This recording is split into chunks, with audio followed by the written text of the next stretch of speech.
just wanna change the world. I just want the perfect girl. I don't wanna hang around, I'd rather be found. It gets better, I wonder, my pleasure together. Everyone's waiting, anticipating.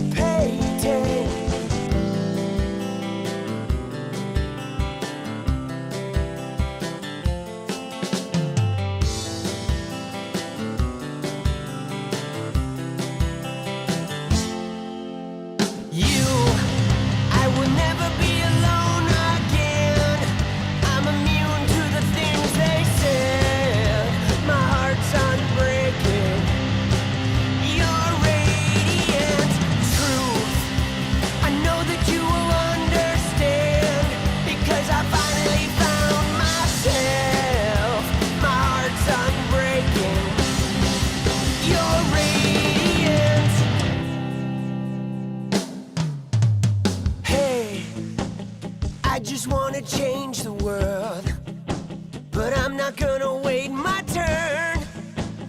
I don't ever want to come down, I'd rather be found. It gets better, I wonder, my pleasure together. Everyone's waiting, anticipating.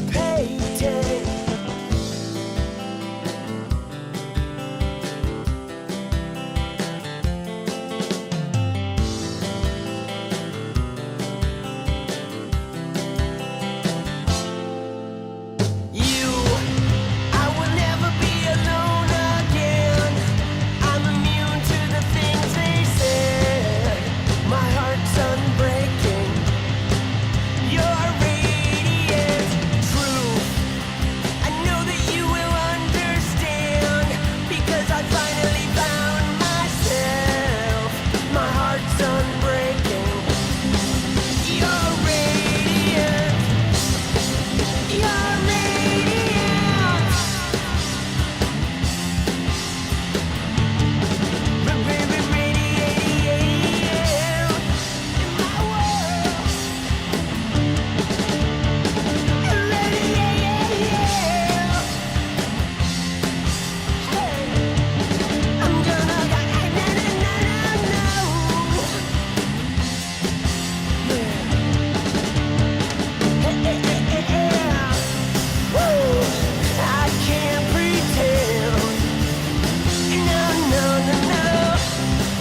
what I think. I will drown in pink. Yeah, yeah, yeah, yeah.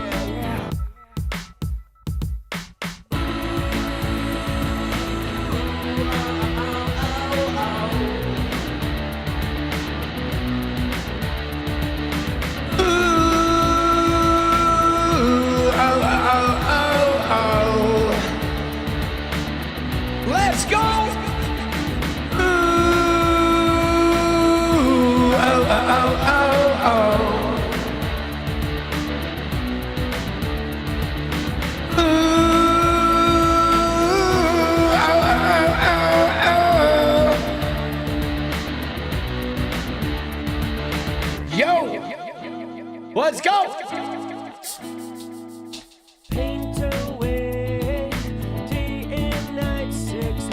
I'm okay. You're alright, goodbye. If you dare. Someone new is pulling everywhere. I'm afraid to let them. Nothing is what I say. I feel far away. Nothing is what I think. I will drown in pink. Yeah, yeah, yeah, yeah. Nothing is what I say. I feel far away. Nothing is what I think. I will drown in pink. Nothing is what I say. I feel far away. Nothing is what I think. Nothing is what I think.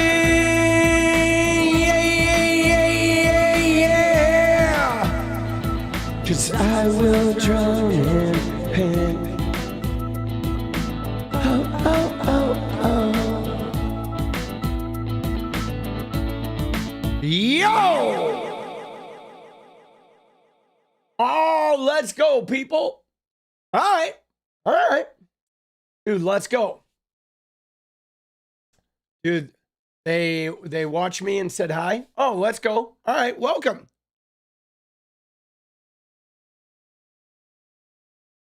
Walking in LA. Dude, let's go. Who that?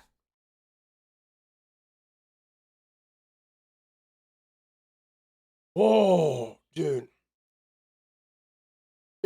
To Tom Cotton?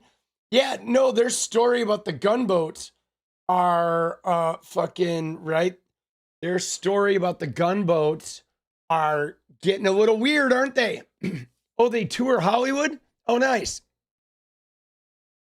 Dude, what the fuck are we doing, bro? Dude, what are we doing? Bryce, let's go. Oh shit, Bryce is in the house. We got New York City in the house. Let's go. Dude, how's it going there? Is it snowing yet, Bryce? Is it fucking... What's the weather like?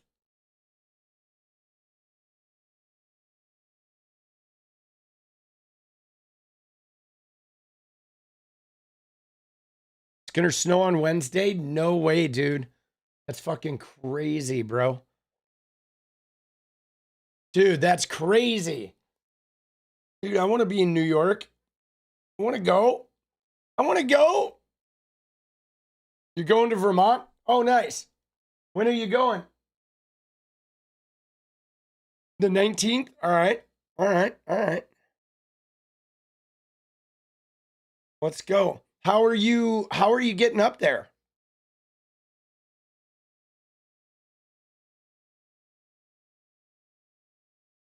Send New York snow to Portland? No, we do not want any snow. Oh, you're flying? All right. Nice. Yeah, no, we do not want any fucking snow here in Portland, dude. Dude, Portland like shuts the fuck down, bro. When we get snow. Yeah, Portland shuts down. I'm serious. This whole city, they have like one snowplow in the whole fucking city. And so if it snows here, it like you just get packed in. People get stuck. the whole city shuts down. Everything gets iced over. People just freak out. I mean, it's fun if it happens for like a day and it like super warms up, but otherwise it does not fucking respond well. Yeah, dude, Wisconsin was like crazy. I mean, in Watertown, in fucking Watertown, like we had those like salt boxes on every street corner, right? So the minute it would snow and ice over or whatever, you just like open up those boxes and you shovel that shit onto the sidewalks and it melts it. Like they're like so used to it. Everybody has snow tires and shit. Here, basically what ends up happening is the whole city shuts down. Everything gets like goes haywire. Your trash pickup gets fucking, delayed by a week. Everything goes bonkers. And then the only people driving on the road are like people in their Subarus, right? Because everyone's got the all-wheel drives. Oh, shit. You want to visit New York? Yeah, New York City's amazing. I mean, the rest of New York is like, meh. But New York City's amazing. Snow puppies may appear indeed. It's also about a foot of snow. Where's that? In fucking...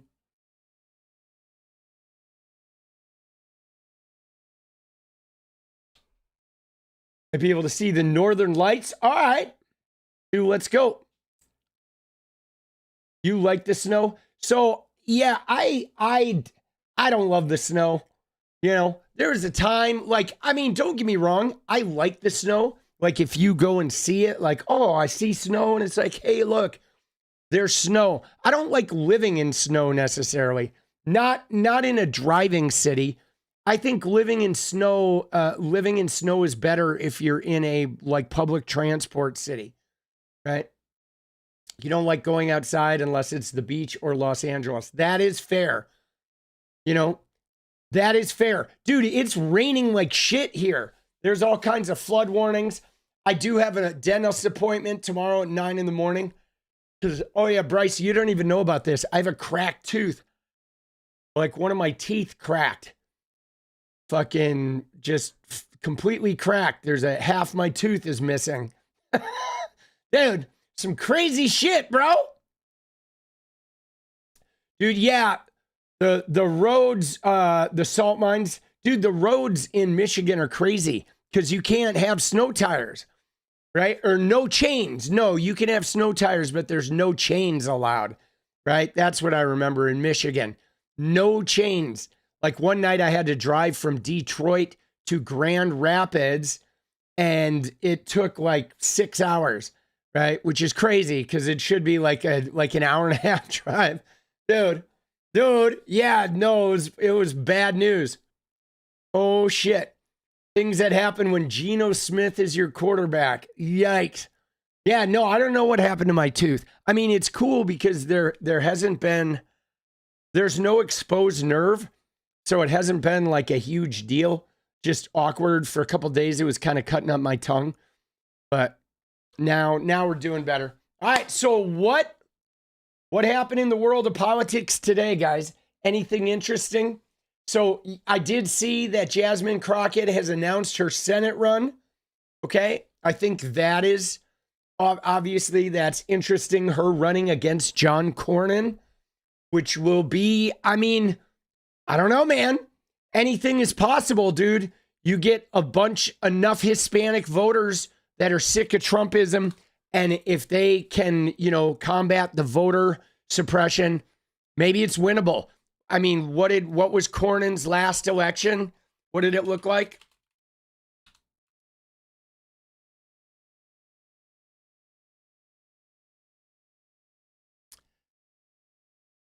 In 2020, this was a very anti-Trump year, right? And Cornyn, he won by 10% against Hagar, right?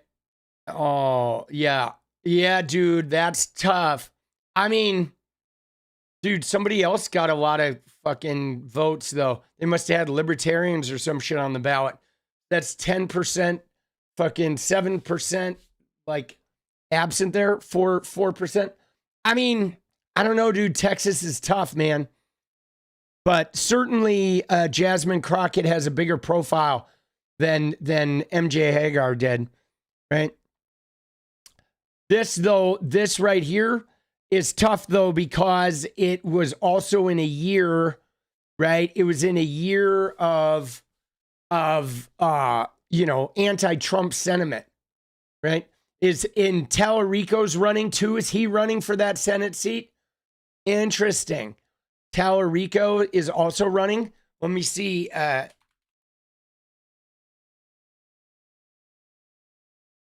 See, again, though, guys, here's one of the things, dude, I want you to remember, okay? And don't forget about this shit, too. But remember that every election, okay, every election is a profile, raiser, okay? So what I mean by that is, so I heard that Colin Allred is dropping out, okay? Right? Colin Allred is dropping out, and he is moving to a House race. So, okay, what I was gonna say is that every race, especially a Senate race, is a profile raiser. So, the first thing that I thought when I saw Jasmine Crockett running for Senate, the first thing that I thought, guys, was I wonder if she's planning on running for governor. That was the first thing I thought with Jasmine Crockett, is like, holy shit, is she going to run for governor? When is Abbott's term up?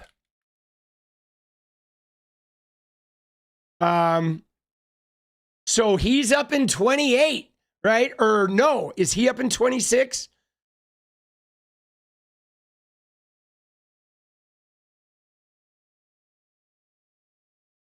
Oh, I hate using Ballotpedia.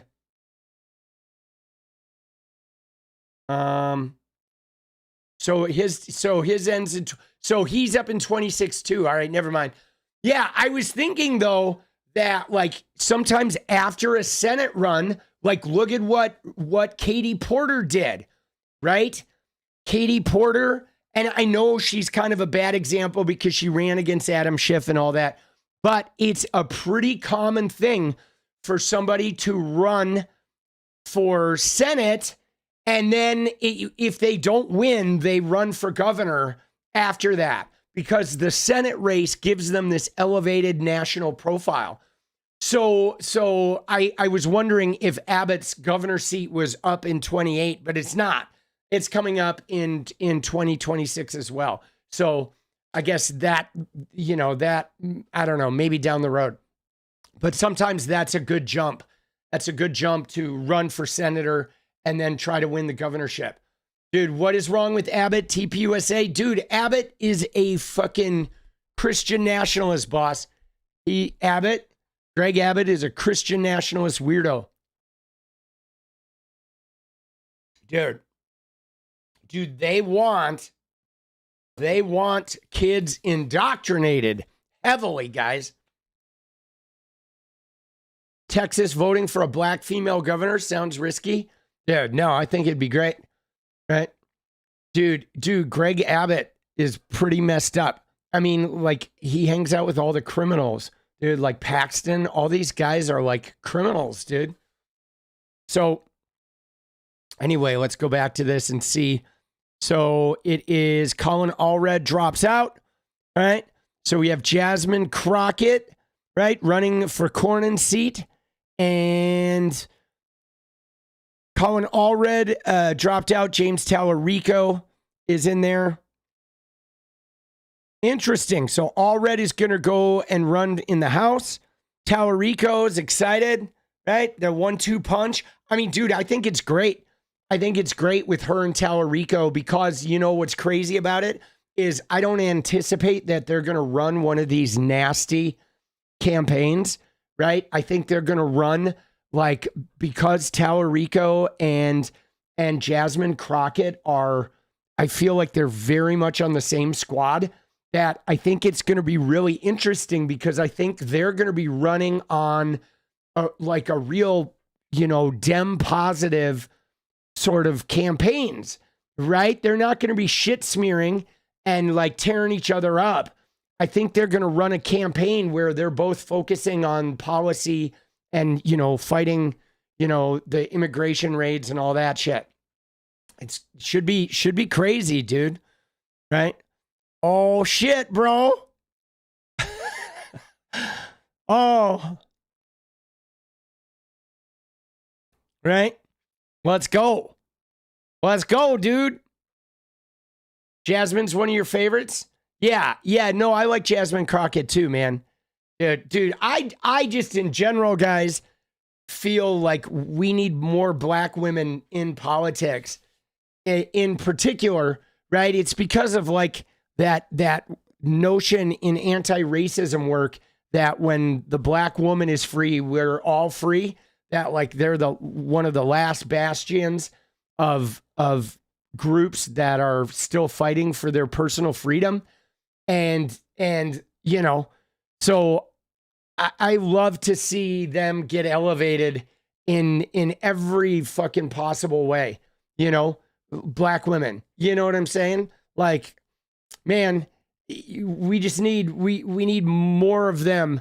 They have such a, they're such a, dude, they've been under attack specifically, right? Like going back to when I was a kid, Ronald fucking Reagan was attacking black women in the 80s, like the same way that Donald Trump is attacking like transgender people and immigrants. Reagan was doing that shit to black women, okay? And this was at a time when black women were first starting to like say, like the feminism had sort of exploded in the 70s, and black women were like, we want some of that fucking too. You know what I'm saying? Like fuck this. It's not just going to be the white women that are fighting for their rights. Like we want some of that too. And there's like a fierceness that like a lot of them possess because of what they've had to deal with culturally, and I don't know. I think that, I mean, obviously you got to look at every candidate and balance their individual wares, because, it's not a cookie cutter. It doesn't mean that every black woman candidate is a good candidate. Don't misunderstand me. But I think good black women candidates with good policy that are fighters are very formidable opponents in the political realm, because they have a type of wherewithal that they've, a lot of black women I've known have developed culturally because of the way society has treated them.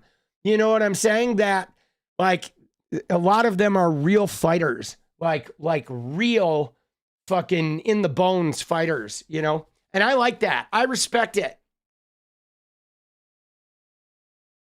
Oh, and you're right. Women and men have been continuously targeted. They absolutely have.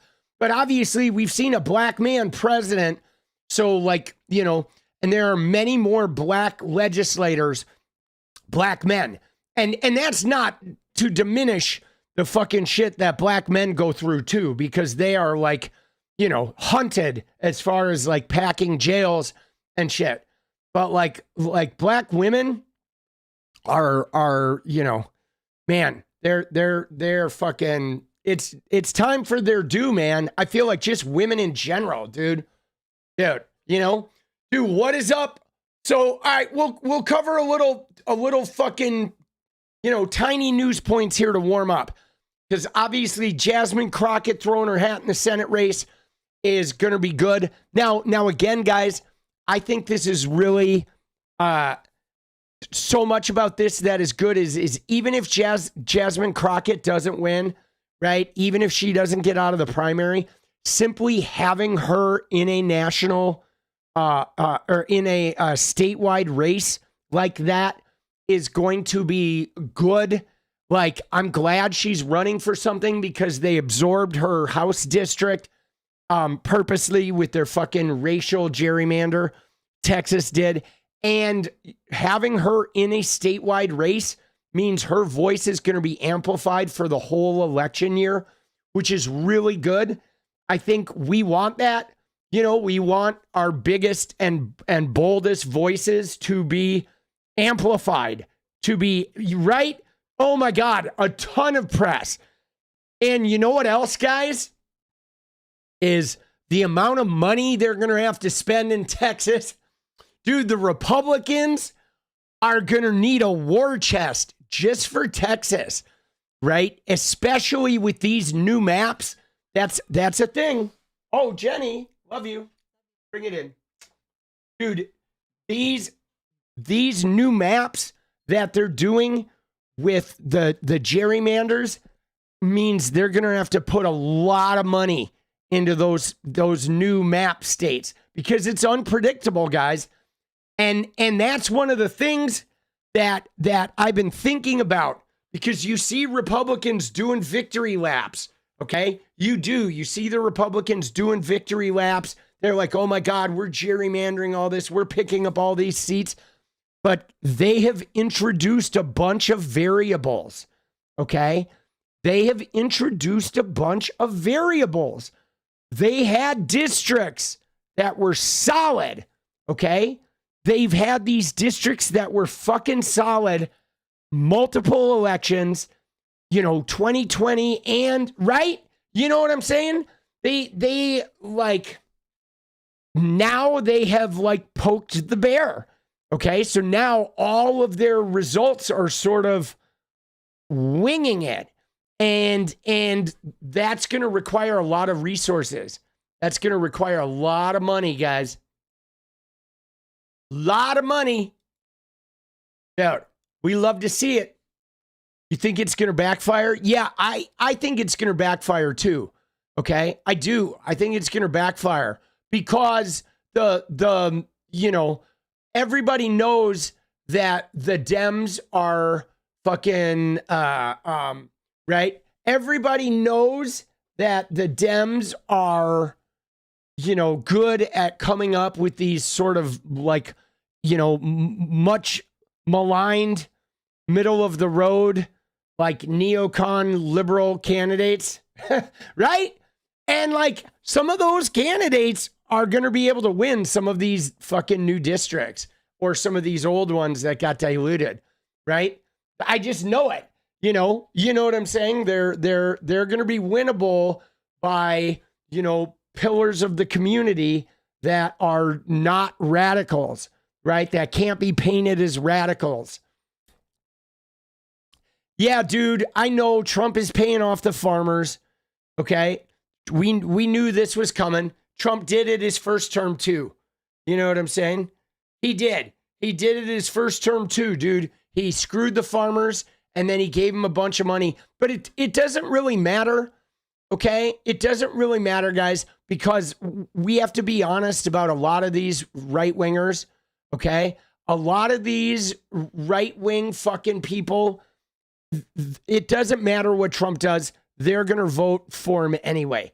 Even if they lose their farm, they're going to vote for Trump or a Trump adjacent figure after that. You know what I mean? They are. Like, let's be honest. Many of these guys are going to do that shit because they think they're going to go to hell if they don't vote for the Republican. Dude, all the mega churches, boss, have these people convinced, man. It's true, dude.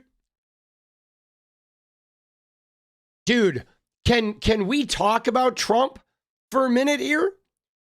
Dude, we gotta talk about this guy. Hold on, let me fucking find him.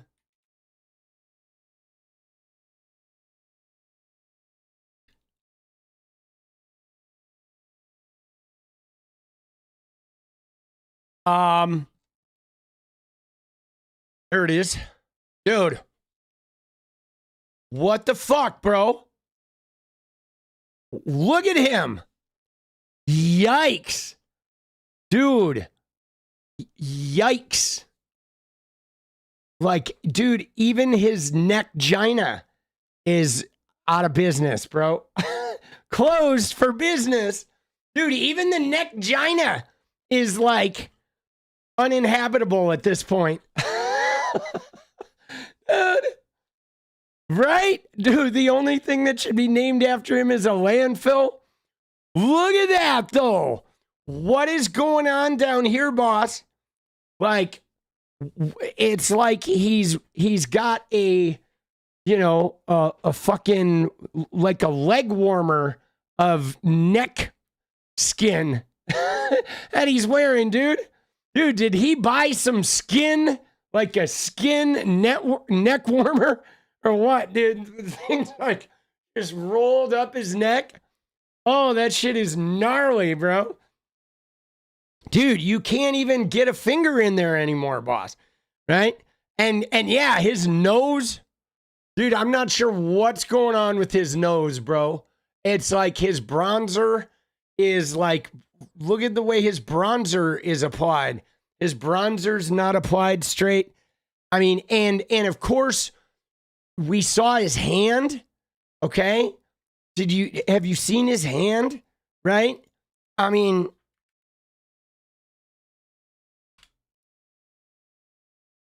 look at this shit, dude. Oh, not that one. That one's good. Oh, Lord. But there was one that Rupar had it. It was a really good image.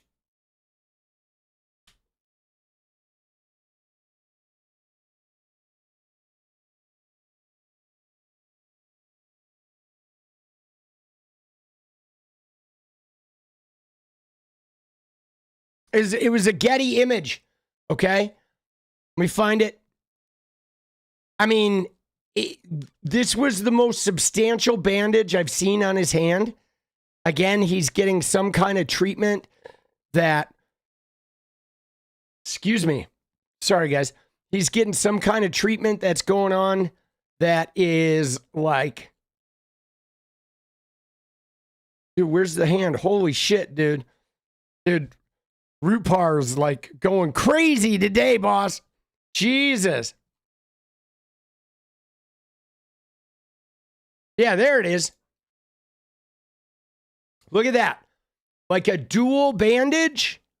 Okay? He forewent the typical makeup job, right? Lately, the last little bit we've seen him, he would just have a little makeup on his hand that would look like calamine lotion.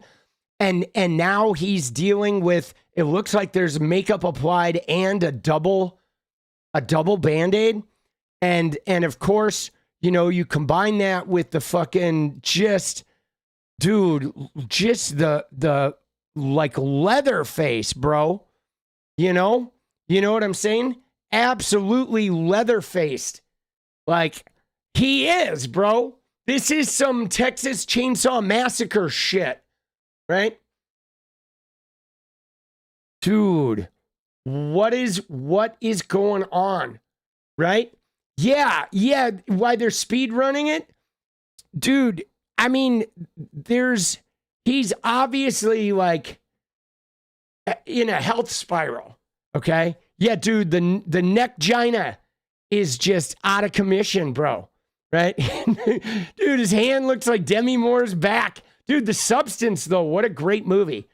I love Margaret Qualley. That movie was so good. Love that movie. Dude, yeah, he is looking gruff. Gruff. This is the gruffest we've seen him. And of course, guys, along with the gruffness comes, you know, what happened with Rachel Scott, okay? Now, Trump has a history with Rachel Scott. All right, you remember Rachel Scott? We're going to watch this. All right. Let me find the full clip. I guess all we have is 20 seconds of it. Let's see if we got a longer clip. No, I guess we have the 20 seconds.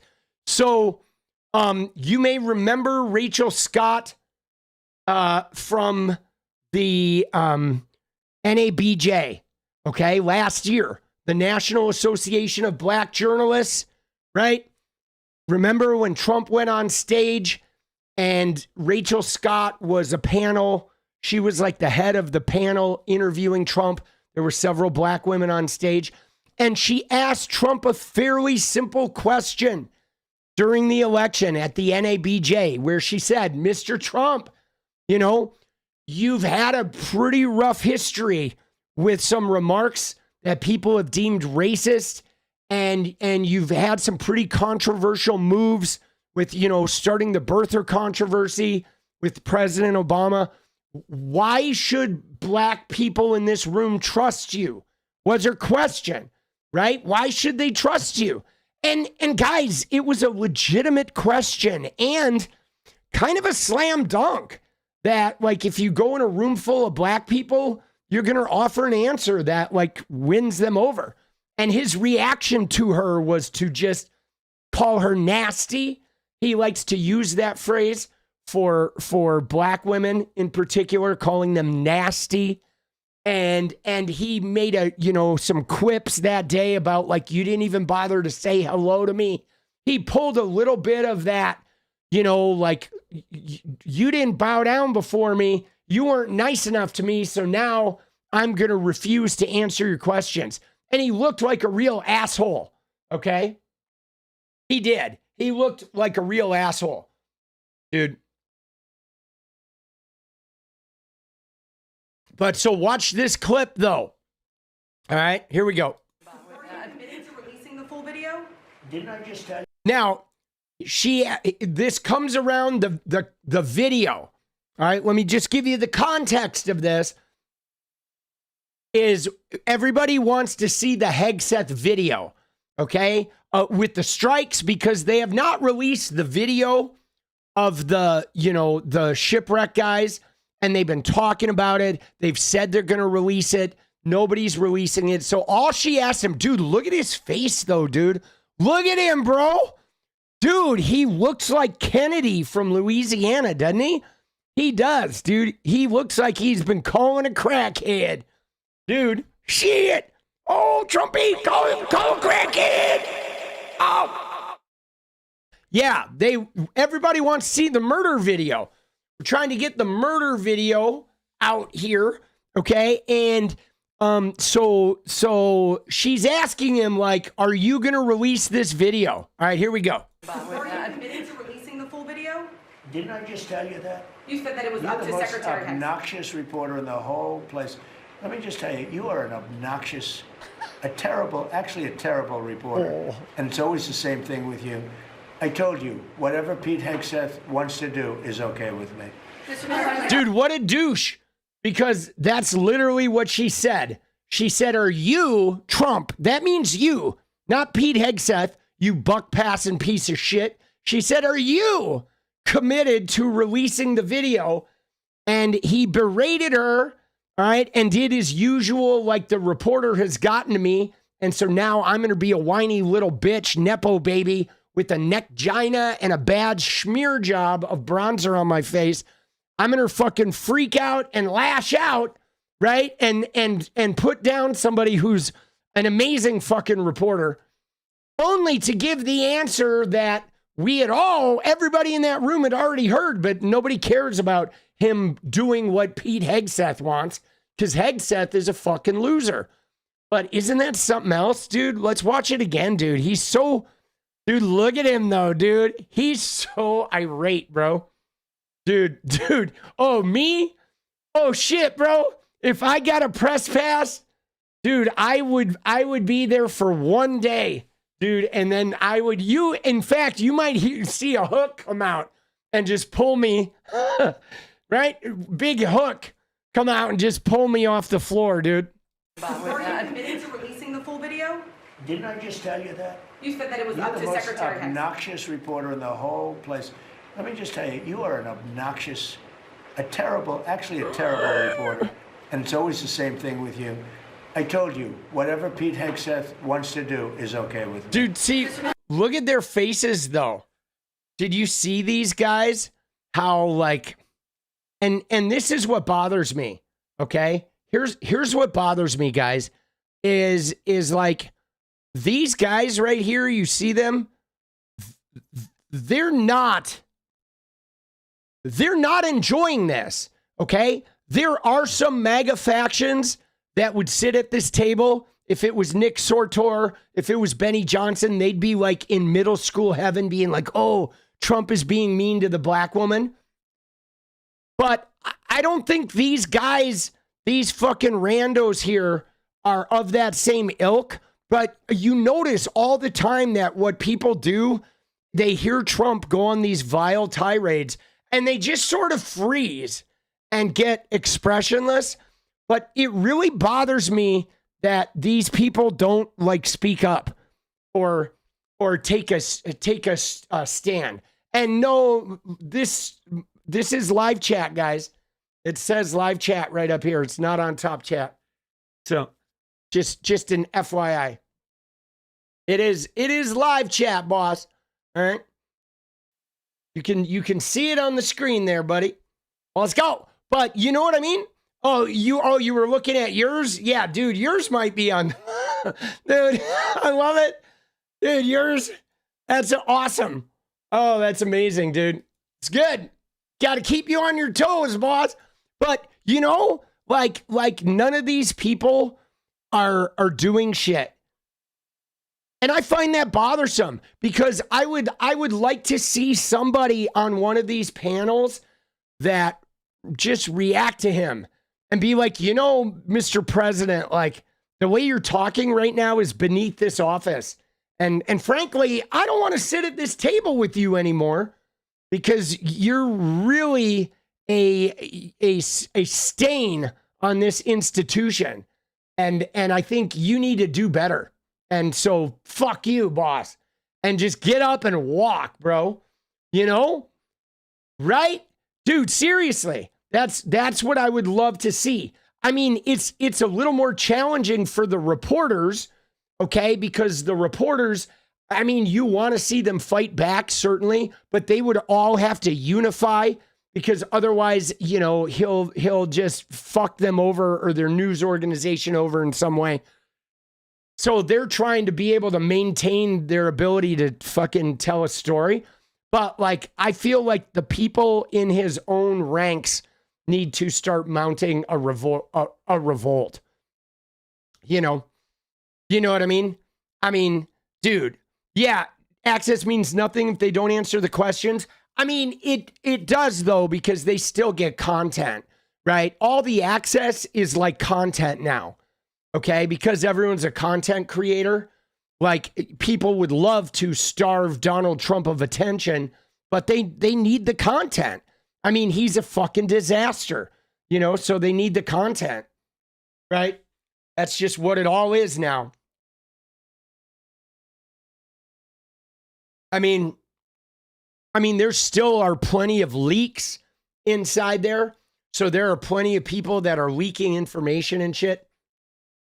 But yeah, dude, this is, I just have a problem with this.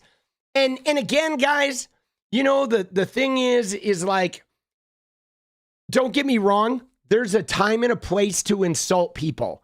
Okay. There is. I mean, I can get insulting on Twitter, online, you know, trolling comments or whatever, or even talking shit here, you know, in front of the microphone. But I'm also not the president, okay? The president's job isn't to be a divisive troll. The president's job is to be transparent and to provide a sense of safety and security to all of your constituents, not just the inbred MAGA shitters, right? On farm in Arkansas. Oh, Trumpy. Oh, come on. Right? But all of your constituents, right? All of them, right? Dude, let's go. No, we get rid of the trolls, man. Dude, I do it on social media too, guys. Like, I've discovered, I mean, you know, when you get big, it becomes impossible to police like who's in your replies, really, because there's just too many. But a lot of people, the path to growing on social media is to let the trolls fill in their, right? You go in, you look at a small, like, fucking political creator, and all of their replies will be filled with negative shit. And I remove most of that stuff just to keep a space where people that actually want to discuss issues can do it, or people that want to actually have an actual conversation. But I found that eliminating that negativity is helpful, right? It is, dude. It's helpful. It's good to like sort of get that shit out, you know? You know what I mean? You can't believe people support this scum. I mean, yeah, it's a pretty surprising. It is pretty surprising, man. Dude, the grifters, right? You know? And again, dude, it's like this guy is so inconsistent. Okay, here we go. This is 5 days, guys. 5 days later with Trump. All right? This is the problem. Is this guy, every time he opens his mouth, he just says whatever. Okay? He literally just says whatever. Sorry to blow up your ears. Let's try that again. You released video of that first boat strike on September 2nd, but not the second video. Will you release video of that strike so that the American people can see for themselves what happened? I don't know what they have, but whatever they have, we'd certainly release. No problem. You said you would have no problem with releasing the full video of that strike on September 2nd off the coast of Venezuela. Secretary Hegseth now says... You said that. I didn't say that. Oh, yeah, you see that? This is ABC fake news. Dude, you see that? Look at that. Oh, look at that, Trumpy. You see how this works? I didn't say that. You said that. ABC fake news. I didn't say that. You said that. ABC fake news. Oh, Melania, come rub my prostate. Change my catheter. Dude. Dude, he's just a fucking... a swindler, bro. You released video of that first boat strike on September 2nd, but not the second video. Will you release video of that strike so that the American people can see for themselves what happened? I don't know what they have, but whatever they have, we'd certainly release. No problem. Certainly you said you would release. have no problem with releasing the full video of that strike on September 2nd off the coast of Venezuela. Secretary Hegseth now says... You said that. I didn't say that. This is ABC fake news. Oh, yeah, dude, you see how that works? Jesus Christ, boss, right? You know what I'm saying? Dude, the guy just can't fucking tell the truth, bro. He just can't tell the truth. And now he's having a meltdown. Why? Because they don't want to release that video. And why? Because they're murderers. Right? Dude, did you see, speaking of unemployment rate, I know we're running through the news today real quick, the little stories, but you got to see the unemployment thing. Oh my God, dude. All right, so unemployment, guys, is up, okay? It is up. It's hard to get a job. You ready? Watch this shit. Dude, here we go. They are like literally just lying through their teeth. I mean, unemployment at this point is like the Great Depression. Okay? And I am on Blue Sky. All the links are down in the description. There is right here, dude. Okay? Says that consumer sentiment has never been this depressed. Okay? The perception of the economy is in the tank. There's food lines in Kentucky. The churches have the longest food lines they've ever seen. And then unemployment.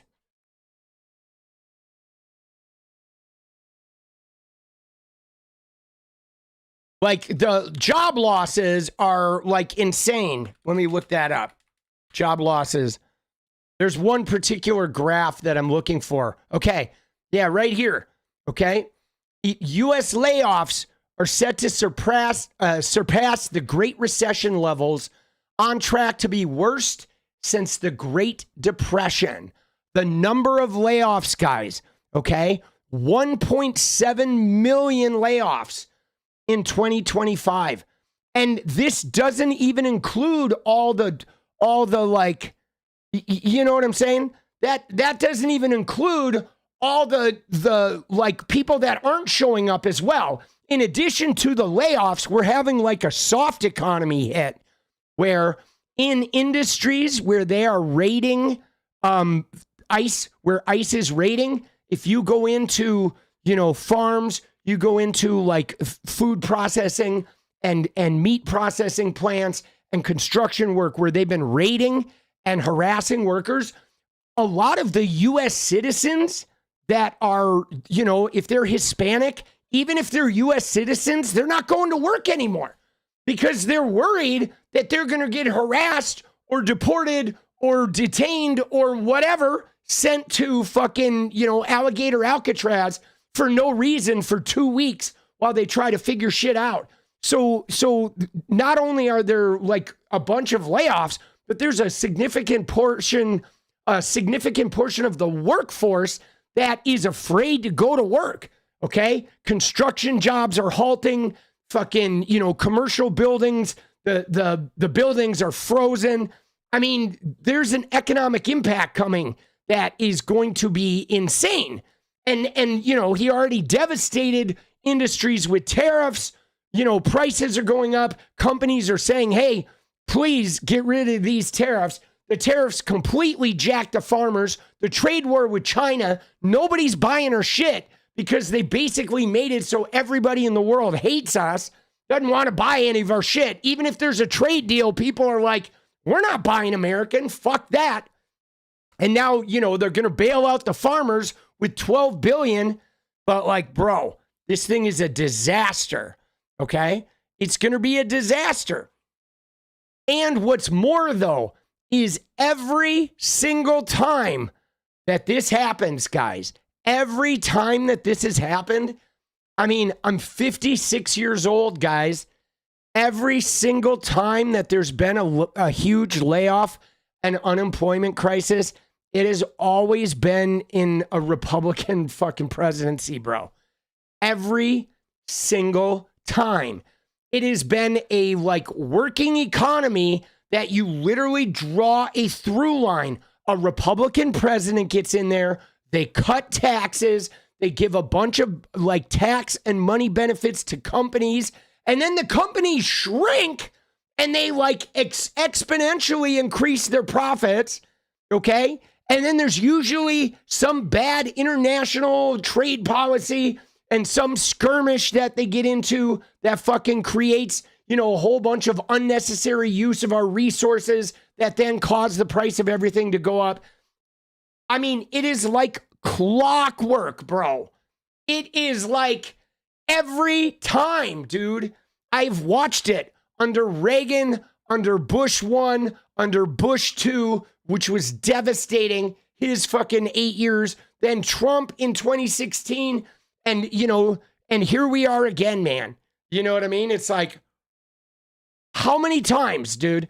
And then every single time we have an election, all the political pundits are like, the Republicans are really good on the economy. Oh, we're so good on the economy that everybody's pissed for. Dude, every time, bro.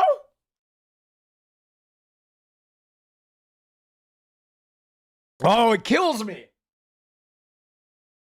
Yeah. Fucking kills me, bro. Jesus criminy, dude.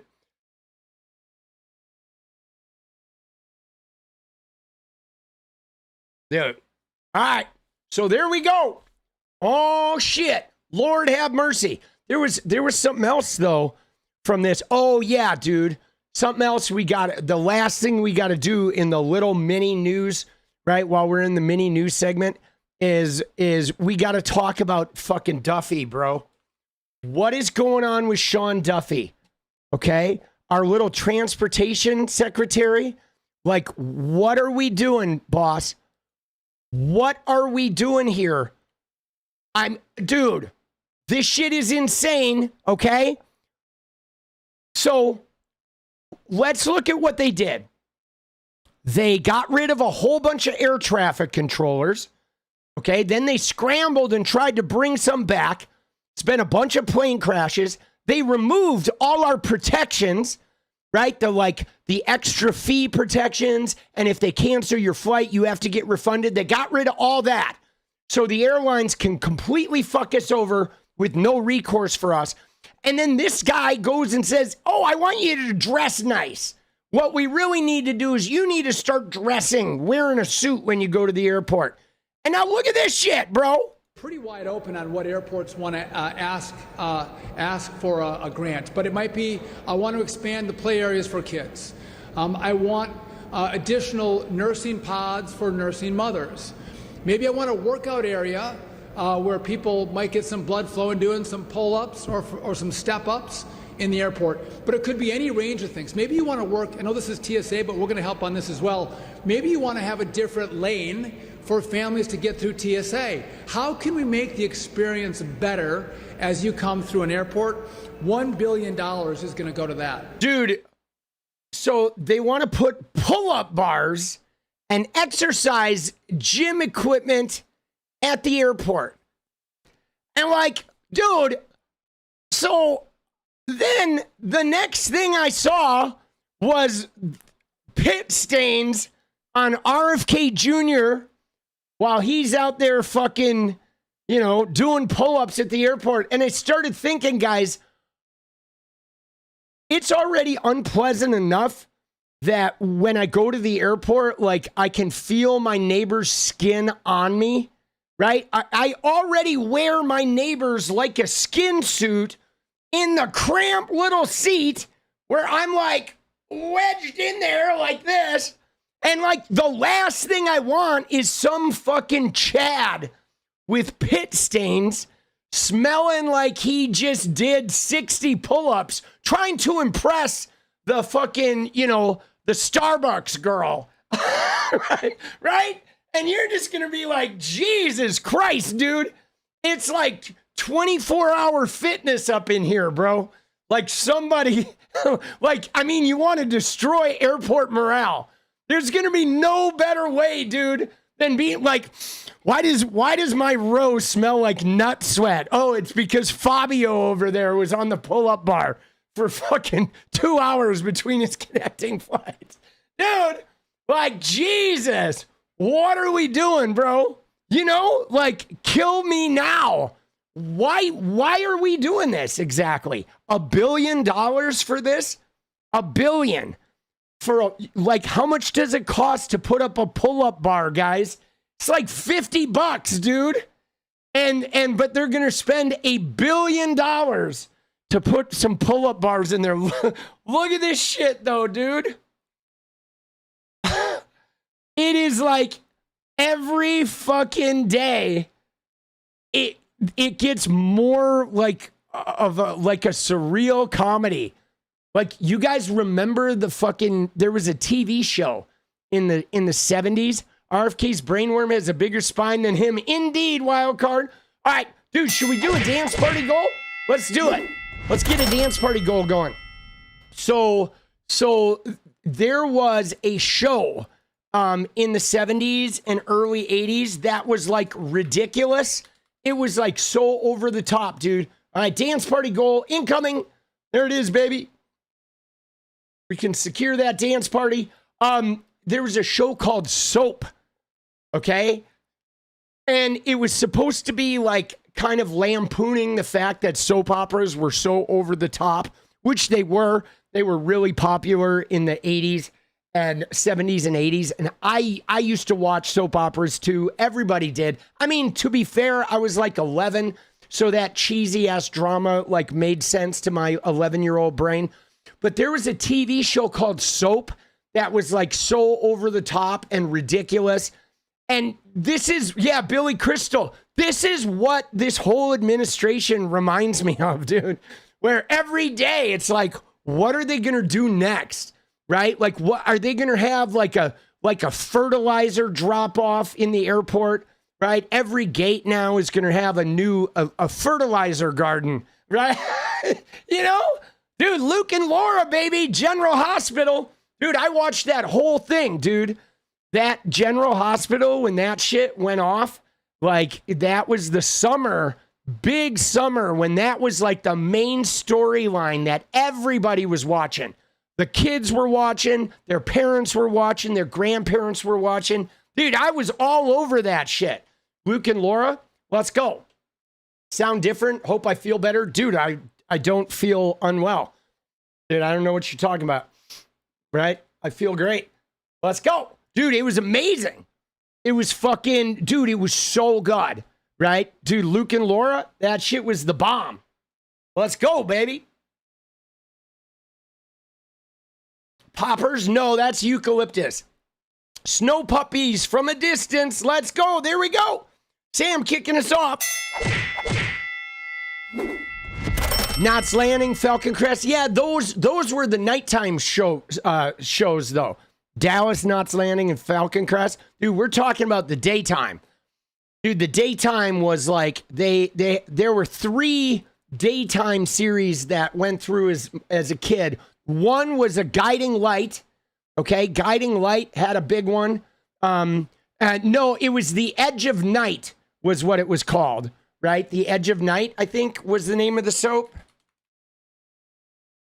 Yeah, it was The Edge of Night, right? Was a big one. That was early, okay? The Edge of Night, my mom used to watch that, all right? And then there was a big Guiding Light and Young and the Restless.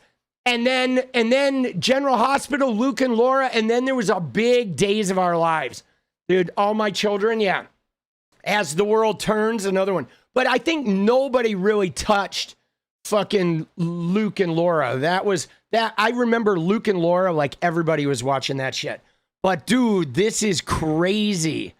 Like, these pull-ups, bro.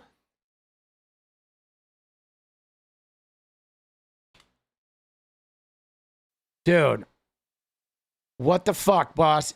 Here we go. You ready? Look at this shit, dude. This is who you're going to be sitting next to.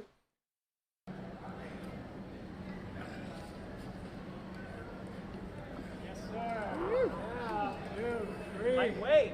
4, 5, 6, 7, 8, 9, 10, 11. Dude, look at the pit stains, guys. What the fuck, bro? Dude, what are we doing, dude? 12, 13, 14, 15. Oh, man. He's coming for you, Paul. He's coming for me. Yes, sir. Yeah. So, first off, can I just say, like, is there anybody out there that is impressed by pull-ups? You know what I mean? Like, I mean, all right, so you can do 18 pull-ups, but like realistically, if you get a fucking trainer and fucking train for this, anybody can do this shit. But like, dude, this is not a human quality that we need to be revering. How useless is this? When in real life does one in the modern world need to do a fucking pull-up? It is like the most unnecessary fucking skill on the planet, right? Seeing this 70-year-old man with pit stains and thinking about, oh, Olivia, Nazi, come here. Oh, come here, Olivia. Let me show you my zing. Oh, can I show you my BB, Olivia? Dude, Bo and Hope. Dude, oh, Bo and Hope was another one. Oh, Kimberly fucking hit another one. Bo and Hope was a big one. Right? Oh, shit, dude. Bo and Hope, that was another big one, dude. Oh, Lord Tallow. Yeah, dude. This shit is just so crazy, right? Because the thing about this is like, you know, what we end up doing in the age of Trump is we end up spending like 75% of our time focusing on shit that is getting us nowhere, right? It's getting us nowhere, you know? Like putting a pull-up bar in the airport. Oh, great. Yeah, nice. We spent $1 billion to install $50 pull-up bars in the airport. So now our plane neighbors are sweaty. Dudes are running around, like all the yoked dudes are running around, making sure they spend ample time on the pull-up bar showing off for everybody. And then we have to smell them for the remainder of our trip, dude. And it's useless. It improves our quality of life 0%, boss. Dude, 0%. Yeah, I want to see their healthcare plan. I want to see those Epstein files. I want to do something about prices and unemployment, dude. Dude, isn't that wild? Like, what are we fucking doing, boss? Jeez Louise, boss. All right, all right, all right. Yeah, all right. So the first thing we got to look at here is dude, Tim Pool. Okay? Dude, Tim Pool had a little bit of a breakdown today. Okay? And this is pretty glorious. Now, I personally, guys, I think this is just a holiday grift that he's pulling, but we'll see. Right? We'll see what happens. I think it's a holiday grift. Okay? I think he is doing the like, hey guys, oh, my bills just went up. I'm going to stream extra this month and I really, really need you to dig deep because I'm in trouble. Right? That's essentially what's going on. He went on the air today and he proclaimed that he believes he's facing bankruptcy. Okay, he's not sure. He thinks he's going to have to shut Timcast down. And why did he say he's going to have to shut Timcast down? It's because of the attacks and the threats on his life. He's had to increase security so much that he's maybe going to have to shut down his studio. Now, most of America is like, please, give us some more good news, Timmy. But watch his little emotional appeal here because he's making it like, you know, guys, I don't know if we're going to be able to come back unless we have a really big 2 weeks. We're going to have a big 2 weeks. Oh, anybody got any money? I need to buy more skateboards with iron crosses on them so I can have a whole, like, Pete Hegseth's chess memorial behind me over here, right? Dude, you ready? Here we go. So where does that leave us? We have 2 weeks left in the year before we go on our Christmas hiatus. You know, I'm not a big fan of any kind of hiatus. I would prefer just to work. But it is taxing. It is grueling, of course. And there's a lot of infrastructure here. Grueling. That requires me to work all day, every day, Monday to Friday, with some extra work on the weekends, usually meetings. And I'm probably going to have a stroke. My health's actually pretty good.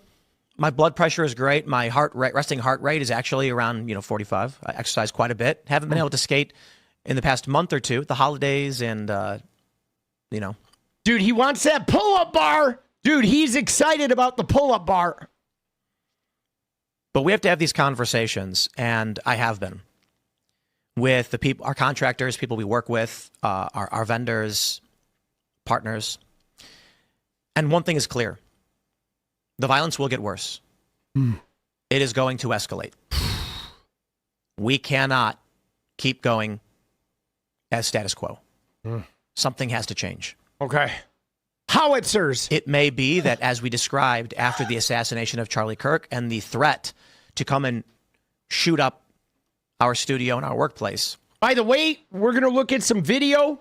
Some people have looked into this, and they have not been able to confirm that a shooting actually took place the other night, guys.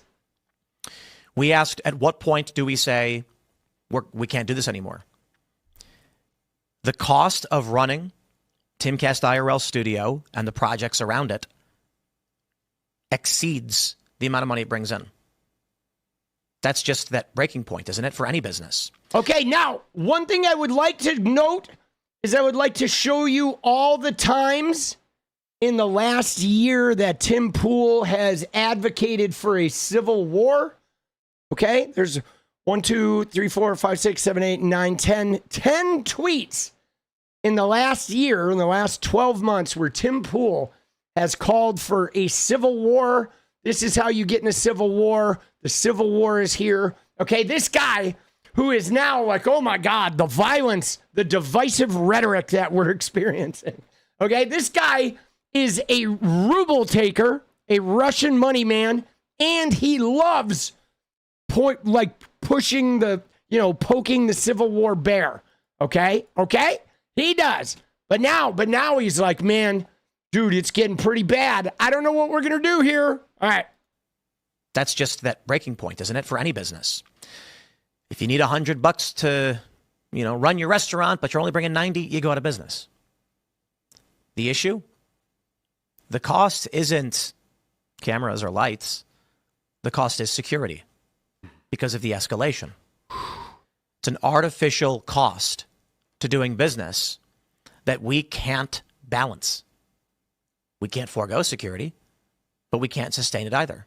Well, maybe you just need to not have a compound then, right? Maybe go get yourself a fucking apartment that's got a door guy and have your little Timcast. I know, it's like, dude, I feel so not sorry for this prick, right?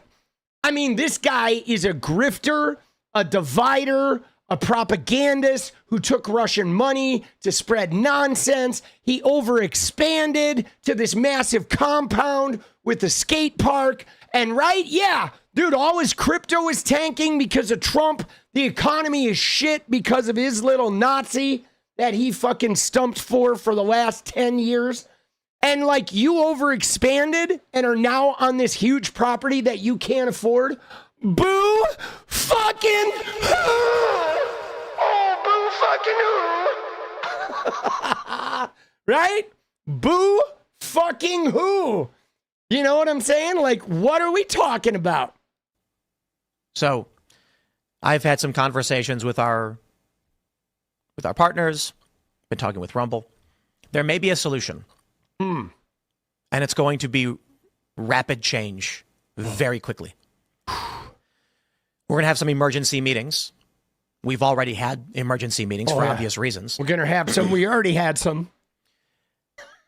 And there is a possibility that the 19th is the last episode of Timcast IRL. Dude! All right, let's take a moment here. Dude, the 19th is going to be the last episode of Timcast IRL, baby. Let's go. All right, let's fucking go, baby.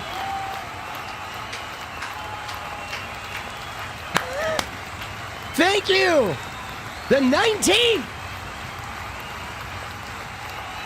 Let's go. Woo. Yes. Yes. Let's hear it for Tim. Tim is going bye-bye. Dude, thank you.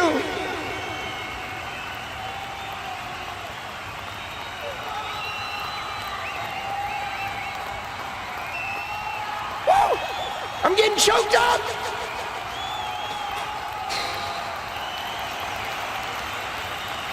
Thank you, Tim. Tim, fuck Tim, fuck Tim.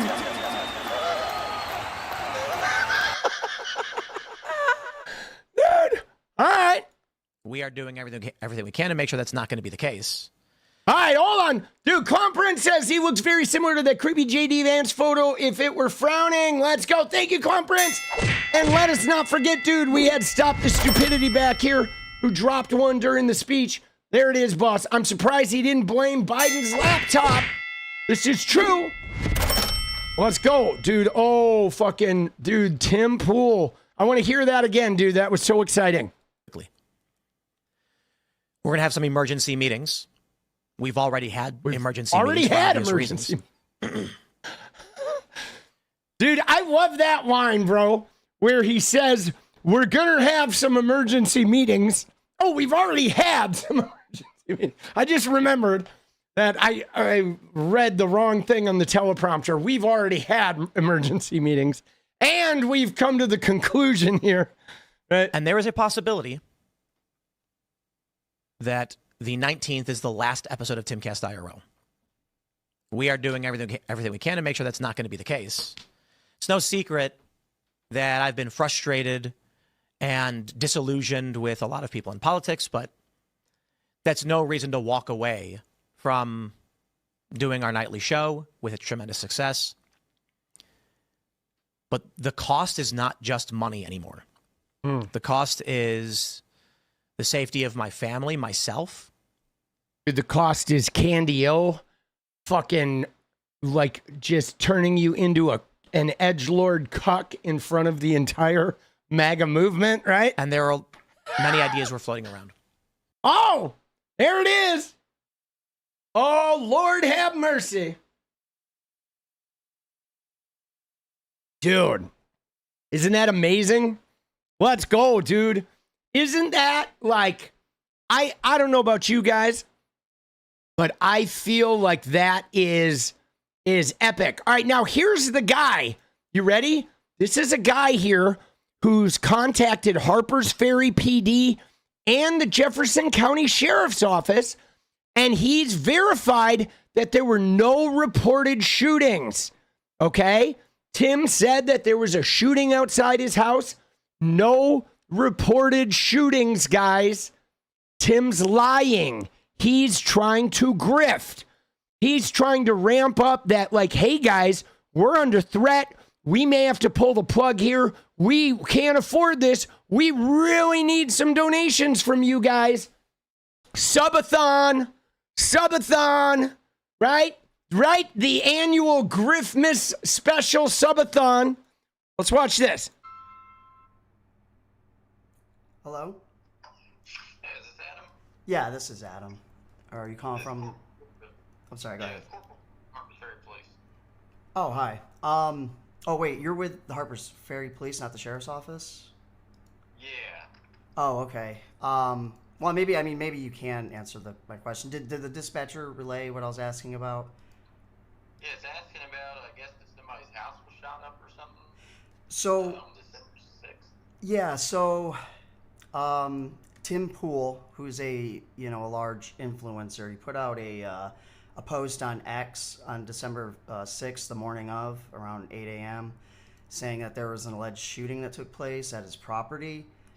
And it was just really weird, and half the audience thinks he's just trying to create some kind of a hoax to regain some attention. So I just wanted to call and just verify that if this even happened or not, this alleged, has he actually contacted you guys or not? I'm just trying to basically see if, what he's saying has some kind of evidence or something backing it up, or that he, just verify that he contacted you guys. Yeah, the only issue I have is if you don't know the exact address, Mm-hmm.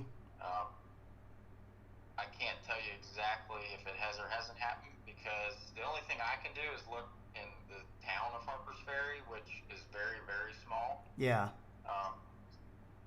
And I looked back through our call logs. We've had no active shootings or anything in the town of Harpers Ferry, but Harpers Ferry is huge.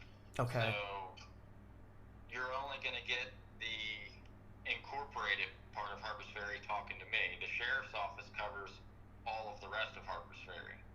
Yeah. So depending on where he lives, that I can't give you a yes or no without knowing exactly. All right, so there's no shooter in the small part. Dude, let's go, Tony. What up, T? What up, gang? And 4-line, Tim's cheap musty beanie lasted longer than his show. Indeed, it did. So I believe he called the sheriff now too, right? Let's get the sheriff call. Being honest or not, basically. I mean, he responded. Really put nothing out other than saying there was a shooting and that he was in contact with police. And I've called you guys. You haven't heard of anything. And I even just talked to an officer with the Harpers Ferry. Oh, here we go. But I just wanted to call for 6th. So my thing of December 6th. I can't give you a yes or no. All right. So my name is Adam. I go by Adam the Angler online. I run like a very small content creator, accounts on like X and YouTube and whatnot. Anyways, Tim Pool had put out a post on X on December 6th around 8 a.m. saying that there was a shooting that took place at his compound, I guess, his residence / business. Okay. I have a possible address but I'm not 100%. But I just wanted to call and just verify that he has contacted you guys, like he said, because something about this just doesn't add up to me. So yeah, I just wanted to see if he's being honest or not, basically. I mean, the only shooting I'm aware of is the murder we had up on the mountain last month. I'm not aware of any other shootings.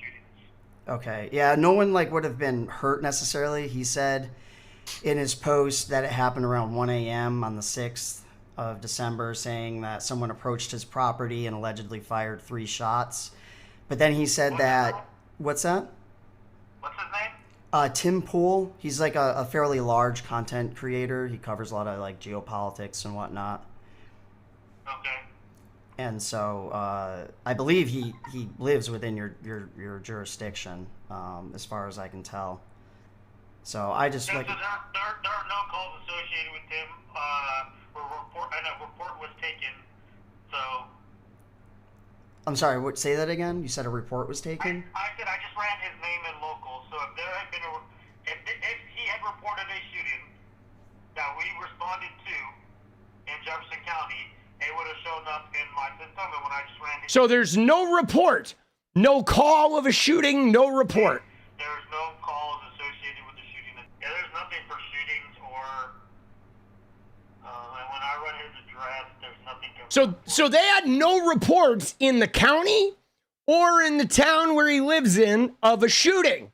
So Tim is lying.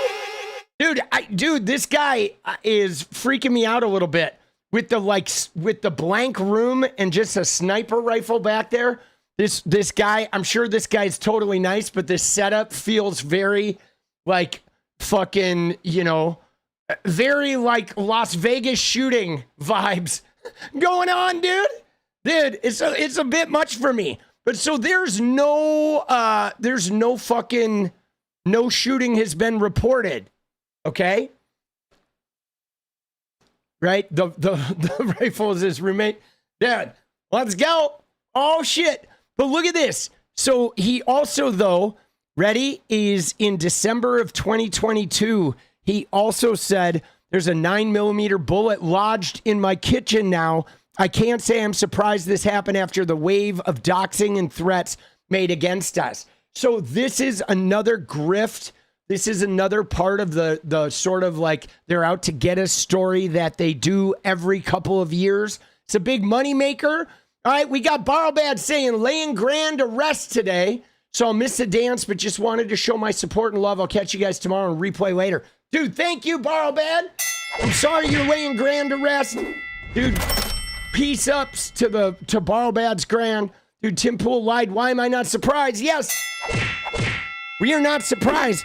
But and guys, can we just look at the date? Can we look at the date of the last one, guys?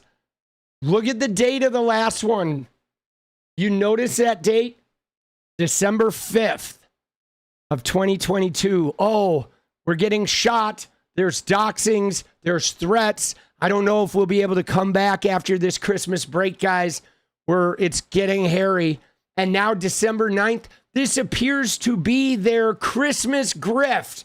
It's like, oh, we're just trying to celebrate the birth of baby Jesus. Just trying to do a little bit of non-divisive politics, and they keep shooting at us because they're so evil. Please dig deep. Give me a couple rubles. Yeah. Oh, isn't that wild? 'Tis the season of the shooters.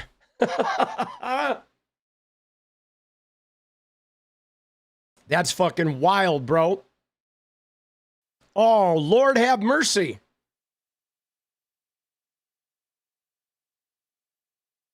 Now, there's another one, though.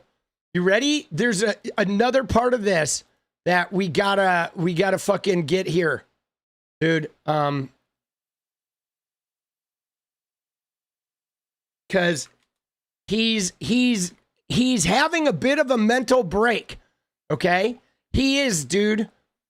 Timmy's having a little bit of a mental break, guys. All right, watch this, dude. I think it's funny, okay? And let me just tell you, I think it's funny because Tim is a super divisive guy who has spent a lot of years. He built an empire out of making other people suffer, okay? He did. You know, him and libs of TikTok and a lot of these right-wingers, they are pieces of shit. They target innocent people like teachers and fucking parents and people that are not famous. They have a particular line of attack that is not aimed at public figures. Like public figures, we know what we're going to get. Okay, when you get famous or you step into the limelight of the public, you know you're going to get death threats. You know that it's going to get weird. You know you're going to get doxxed. That is just part and parcel of the deal. But when you start doing that shit to like a teacher in Iowa who's just like making an Instagram post and you pull them into your national culture war campaign and then you fucking send death threats to them and the kids at their schools and shit, that shit is not okay.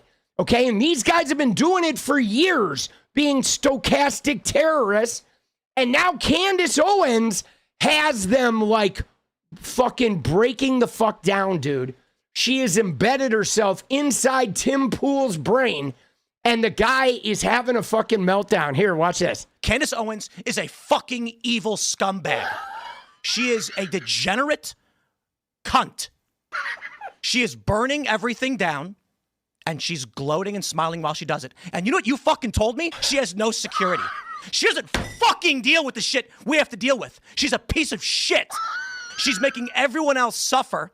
And all of these fucking conservatives out there that send me these fucking messages have no fucking balls to call her out. More and more people have started doing it. They send me these fucking messages. Good for you, Tim. Good for you, Tim. I wasn't the first person to do it. I'm not going to take credit for that. But don't fucking DM me like I did something for you as you cower, scared that she'll put you on her thumbnail and claim you benefited from Charlie Kirk's assassination, which he's doing to me right fucking now. I'm fucking done with these people. She has security, just not on the level of you. Oh, yeah, the one fat guy you mentioned with no wall and no barrier in a suburban neighborhood with neighbors. She doesn't give two fucking shits. No one's out for her. She's lying about all of this. You told me you went to her house and she's got a 4-foot wall and one fat guy, and she doesn't give a shit about her security.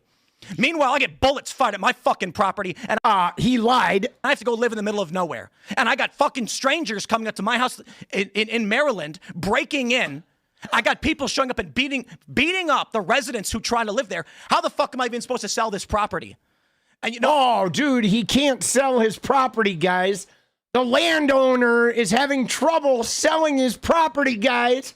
Oh, we feel so bad for him. It's all lies. It's all hypocrisy. And it is for the purpose of making money.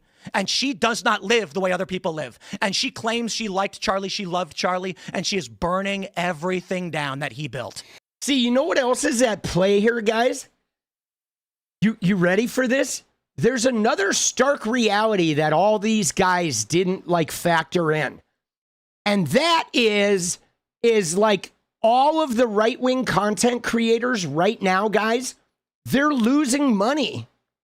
They're losing money, okay? Because they like got everybody's hopes up with Trump, how the world was going to change. Trump was the guy.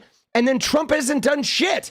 And they all folded on Epstein, and Trump backed off every promise he made. The prices didn't come down, and they're literally losing all their money, okay? All like huge amounts of their viewership is disgruntled, and they don't want to tune in, right? They're all tuning into Candace because she's at least creating some fucking tenable drama.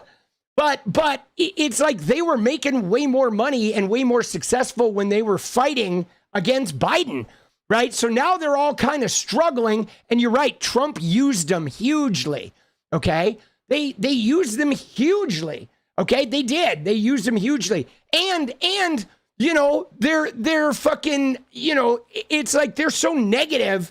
They're just such doomers that, you know, once there's no celebrating with them in office, right? Because these guys, it's impossible for them to ever be supportive of anything, okay? Their whole worldview is built on negativity and victimization. So even when Trump wins, they're just like, Trump, everything's not working out. All of Congress sucks. America sucks. The movement sucks. We're infighting. We're destroying each other. It's all falling apart. We're going to be dead tomorrow if you don't give me $50. You know what I mean?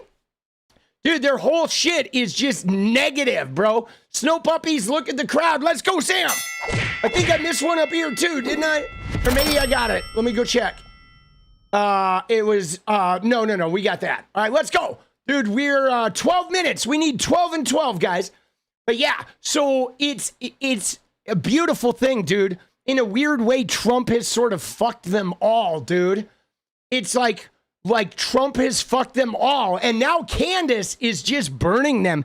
Dude, I have not seen anybody live rent-free in heads like Candace does in these guys' heads.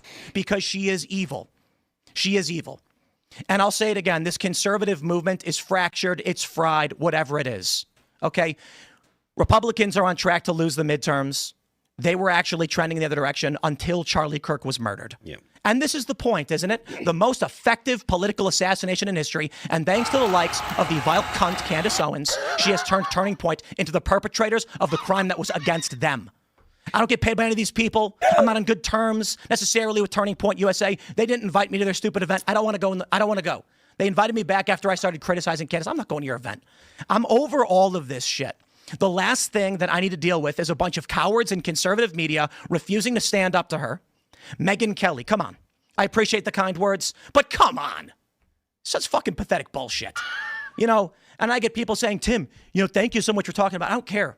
I'm not doing a favor for anybody. I'm not doing this to benefit anybody. Nobody's paying me. There's no fucking Russia. There's no fucking Israel. There's just me sticking my neck out and then risking dying for what? A bunch of cowards that don't want to stand up to protect themselves? People like fucking Candace Owens? I couldn't believe that she put you in the thumbnail. What a fucking cunt. Of her piece today. I'm done. Oh, dude. She put him in the thumbnail, dude. Dude, isn't that amazing? This is amazing. See, I love Candace, okay? Again, I don't trust her. She's a fucking grifter. But goddamn, bro, I love her. I love what she is doing right now to MAGA. She is like woke 3.0. Yeah, he does look a little bit emotional, doesn't he? Doesn't he look a little emotional? Shouldn't have went all in on Trump. I agree. Stop the stupidity.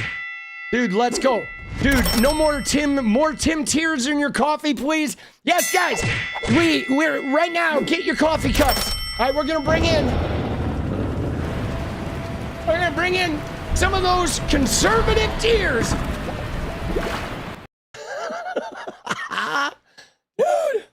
Oh. The idea that she'd imply that you had some benefit or that you benefit somehow. She benefited. I think she's a Fed, and I think she killed Charlie. There we go. Dude, she benefited. I think she's a Fed, and she killed Charlie. Oh, that's a good one, Tim. That's really going to turn the tide, bro. Oh, shit. Dude, I got to see the thumbnail, dude. Let's see the thumb, shall we? That's not it.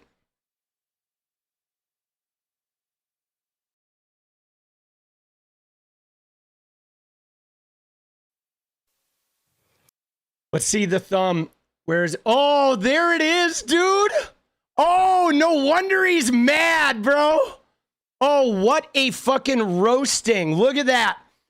The $1 billion question.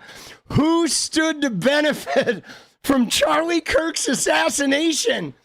And there's only 3 pictures, dude. It's Cash, Tim Pool, and a mystery head. Oh, Lord. Oh, Lord, dude. Oh, that is amazing, dude. Cheers to this wonderful stream, dude. Thank you, James. Let's go, baby. Oh, that's good. Oh, dude. That is fucking good, dude. And look at her face. Dude, look at her face, dude. She's like, dude, right? 1 million views though on this. Let's in all fairness though, let's go look at Tim Pool's YouTube real quick. All right, let's go look at fucking Pim Tool. All right, and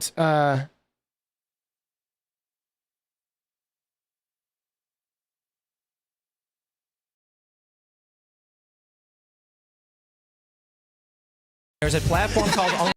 Let's look at Tim Pool's live today. Oh shit, dude. Look at this, bro. You see what's happening? Look at Tim Pool's live. Fucking 3 days ago, his live has 79,000 views. 79,000, guys. 100,000. 100,000. Like, his views are like way down. And Candace's are 1 million. 2 million, 1.6 million. Dude, she is like burying them, bro. Fucking burying them. Dude, Rez, let's go, baby. Fuck you, Trumpy. Puppies hope the community carries them uphill. Indeed they do. Let's go, let's go. Dude, Nameless. Thank you, Nameless. Let's go. Dude, so there you go. Right? So now I see though why Pimmy is dying out, because let's look at his regular videos. Dude, his regular videos are, oh my God, dude. This video he put out yesterday got 5,000 views, guys. Like, his videos are like getting views like my videos, bro. Dude, I have 70,000 subscribers. Hold on. Dude, I mean, look at this shit, okay? I have 70,000 subscribers, and, like, we're fucking, 16, 5, 4, 9, 8, 5, 13, right? 17, right? 6, 40, 11, 7, 15, 9, 12, 13, 48, right? And I mean, Tim's are 9, 12, 10, 143, 13, 65, 58, 81, 56, 14, 33. But dude, he's got 1.5 million subscribers, bro. You know what I'm saying? His shit is like zonked. Did I miss one? Let me go back. We got the puppies. And cheers to the wonderful stream. Oh, yeah, there we go. Gerald, Tim will start a vlog chronicling his hair journey in Istanbul. Let's go. Thank you, Gerald. Dude, that sounds like it could be a money opportunity for him.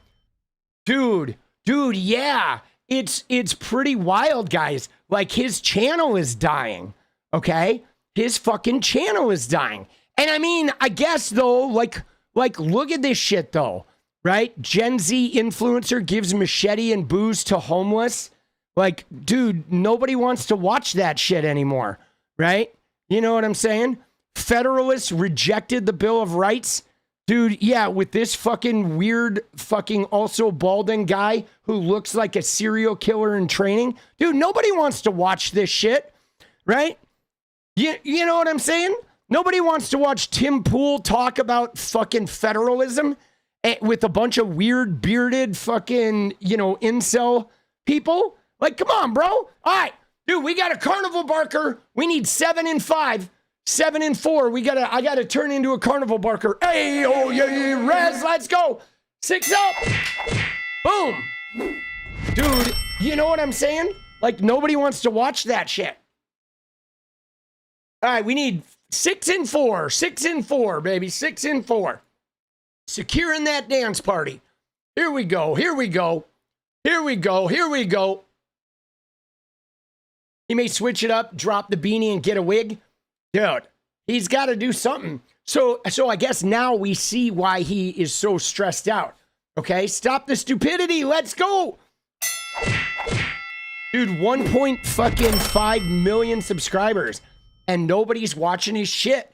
I honestly, I don't know what the exodus is. I mean, to be honest, though, his, you know, obviously, I'm sure the Russian money taking did some fucking damage, okay? Because Tim Pool, he based his whole identity on, like, I'm the truth teller. And then once people found out he was getting paid by Russia, that really hit his brand hard, okay? You know what I'm saying? Stop the stupidity. Let's go. Right? 1.3 million bots. Yeah, no, I don't necessarily think they were bots, because there was a time when he was really blown up. Right? Dance. Let's go, Nameless. Right? And stop the stupidity. He had 2 right there. You know?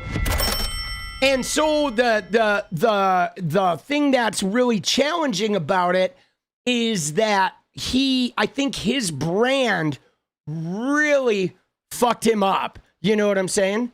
Right? And what one, this is Timcast, right? I know he has other channels, right? You know what I'm saying? Like, he has other channels, but he has the fucking Timcast. And what other one does he have? Right? Doesn't he have another fucking channel? Right? He has the IRL channel, which is 3 million subs, right? And then this one, though, is also the same, dude. This one is fucking 2.5 million subscribers, and it's getting the same amount of views, dude. This one's fucking dead, bro.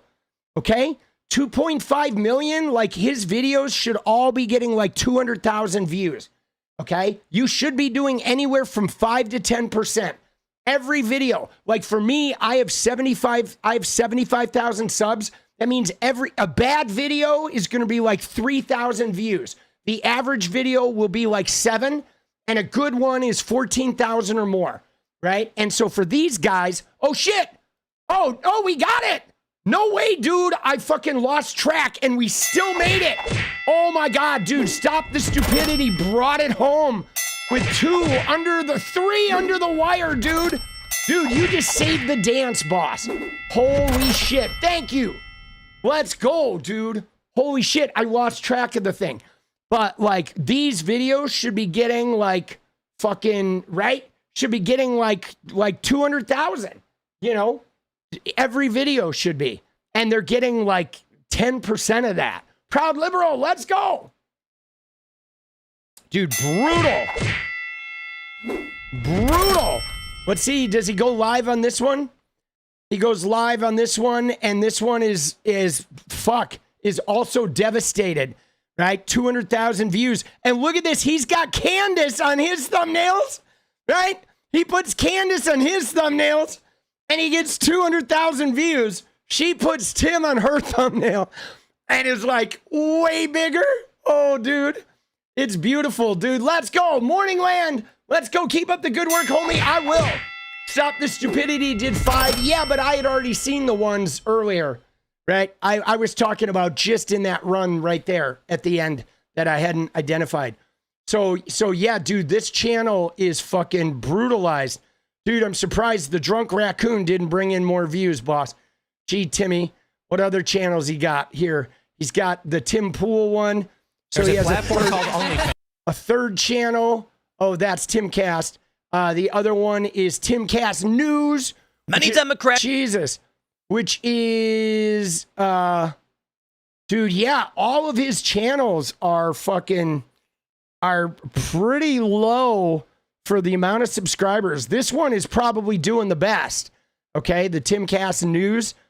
This one feels like it's definitely got the best ratio of views.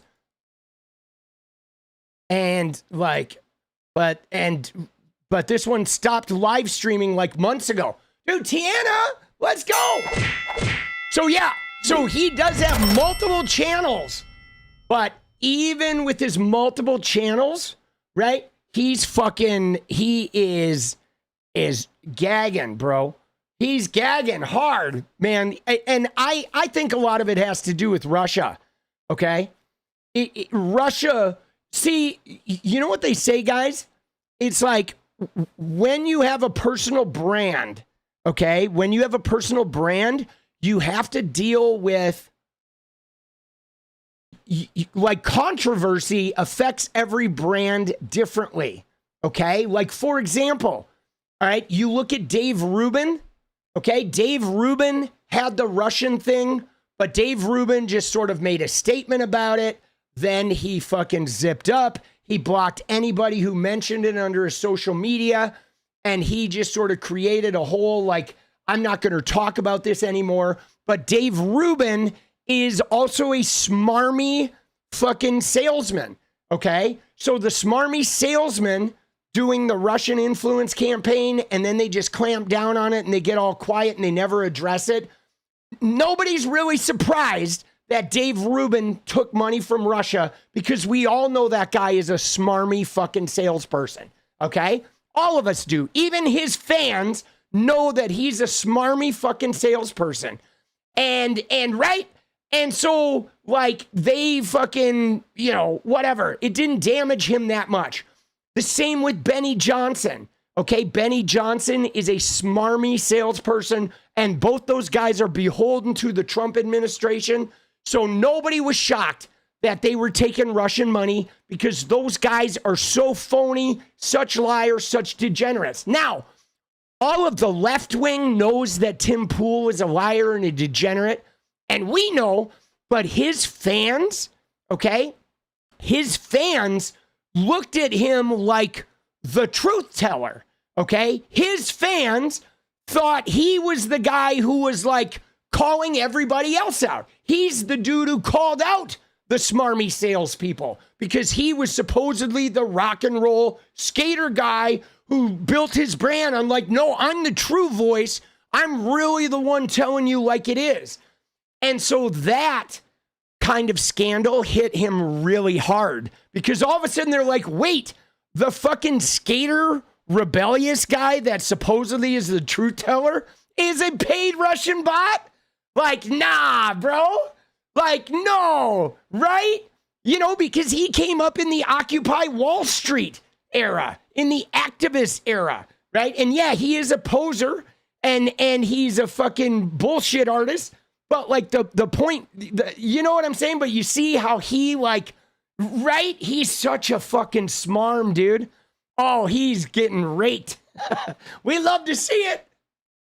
Oh, dude. Define poser, Tim Pool. Just look at Tim Pool, dude. Look at the beanie.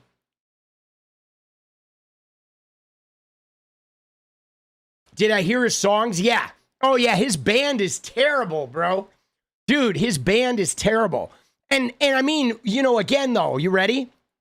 Beyond this, guys, we could go into other aesthetic choices, okay? Like, if you look at it, I'm going to lay it out for you here.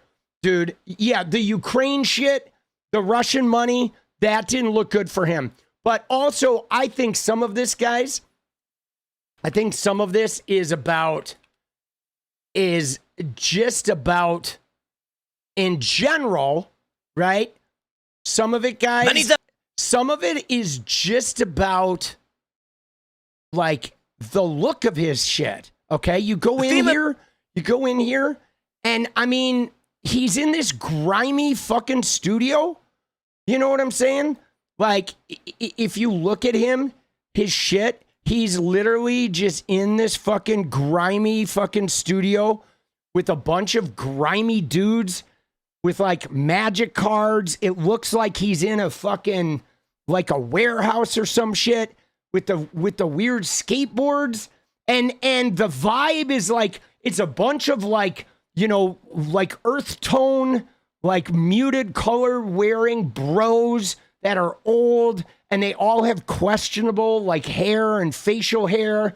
And yeah, it is a compound that is just kind of depressing, and they fill it with, like, white supremacists, like Naomi Ziped and all these fucking people, you know, right?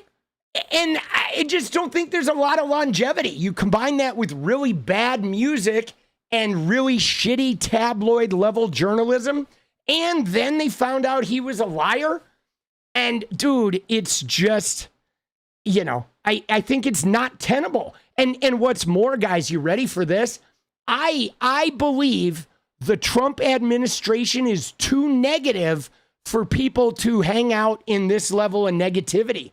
Even if you're a right-wing person, if you're a negative right-winger, it works against you. The Trump administration weighs on everybody's psyches. So these negative, like, shitfluencers are going to have trouble holding an audience. They are.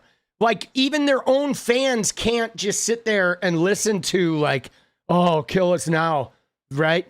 Dude, that beanie, I do not want to know what that beanie smells like, boss. I mean, it smells like fucking Tim Pool's fucking head, bro. Jesus. Dude, Sam clogged his toilet with a huge crab. Dude, let's go. Oh, man, dude. I mean, every time I see their guests, bro, right? Like, you know what I'm saying? Like, look at this guy, dude. Like, this guy is like a fucking Hassan wannabe, right? This guy wishes he was Hassan-abi, okay? And then you got this guy, dude, who looks like he just got out on parole, bro, right? Like, you know what I mean? Hassan, right? Ain't Hassan. Dude, this guy with wearing a Baltimore Ravens hat. Come on, bro. Dude, forgotten all about his shitty music. Dreaming, let's go. Dude, yeah, I mean, his music is epically forgettable, boss. Oh, so bad, dude. And this guy, dude, is the best, bro. Dude, dude, let's get to this guy. This guy, dude. This guy right here. Look at these guys. Dude, nobody's watching this shit, right? Nobody is watching this shit, dude. Like, these guys are like, you know, this is like an Appalachian fucking film festival or something, right? Dude, just unbelievable, man, right? Like, so when I was in high school, okay, there was like my high school, I went to Hoover High in Glendale, and it was like right in the suburban part of Glendale. All right. And so it's on Glenwood Boulevard. You have the front of the high school. And then Olmsted was the street in the back that attached to like the track and the field. And there was a one-way street that the burnouts, yes, there was a one-way street that all the burnouts hung out on that was called School Street. And so all the burnouts hung out on School Street. And School Street was where they smoked weed and they smoked cigarettes. And if you wanted to hang out with the Heschers and the burnouts, you went to School Street. And like all of these guys on the Tim Pool show are like School Street, bro. But like that shit has not been cool since like 1985, dude.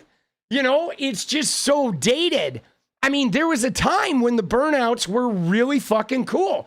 Okay, in the late 80s and into the 90s, you know, like they were buttressed by Seattle and like the, you know, the Minneapolis music scene with like Jesus Lizard and fucking all those bands, you know, Dinosaur Jr. and shit, and the replacements that came out of Minneapolis.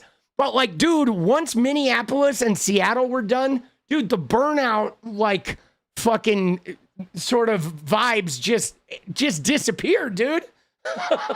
You know, they all look like they own back child support, dude. Oh shit, bro. Oh man, dude, that is not sustainable. All right. Thank you, Tim Pool. Dude, was that Meltdown though? Was that a thing of beauty, or was that a fucking thing of beauty? Right? Oh shit, bro. Dude, you enjoy Magic the Gathering? All right. Let's go. Hey, yo.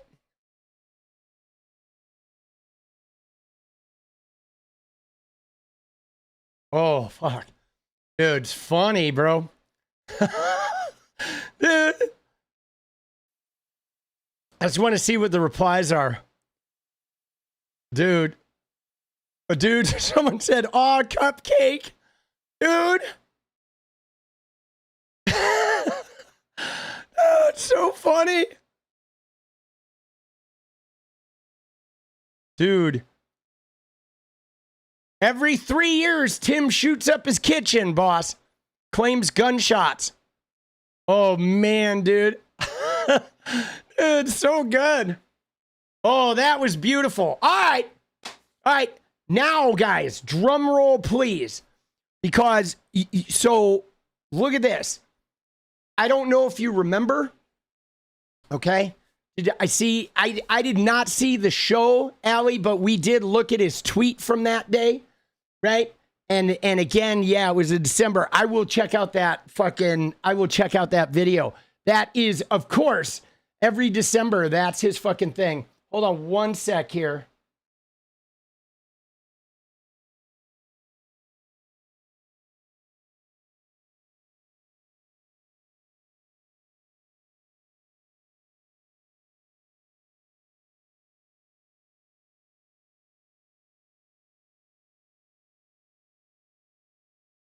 All right.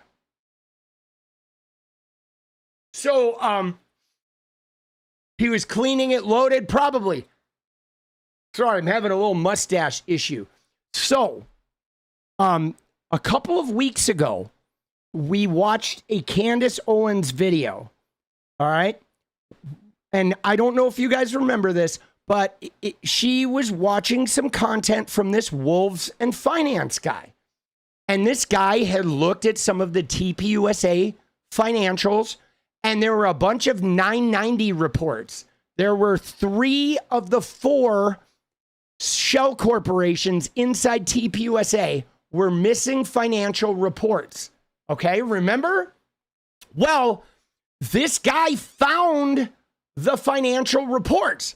They like appeared, and they've been backdated all the way back to May.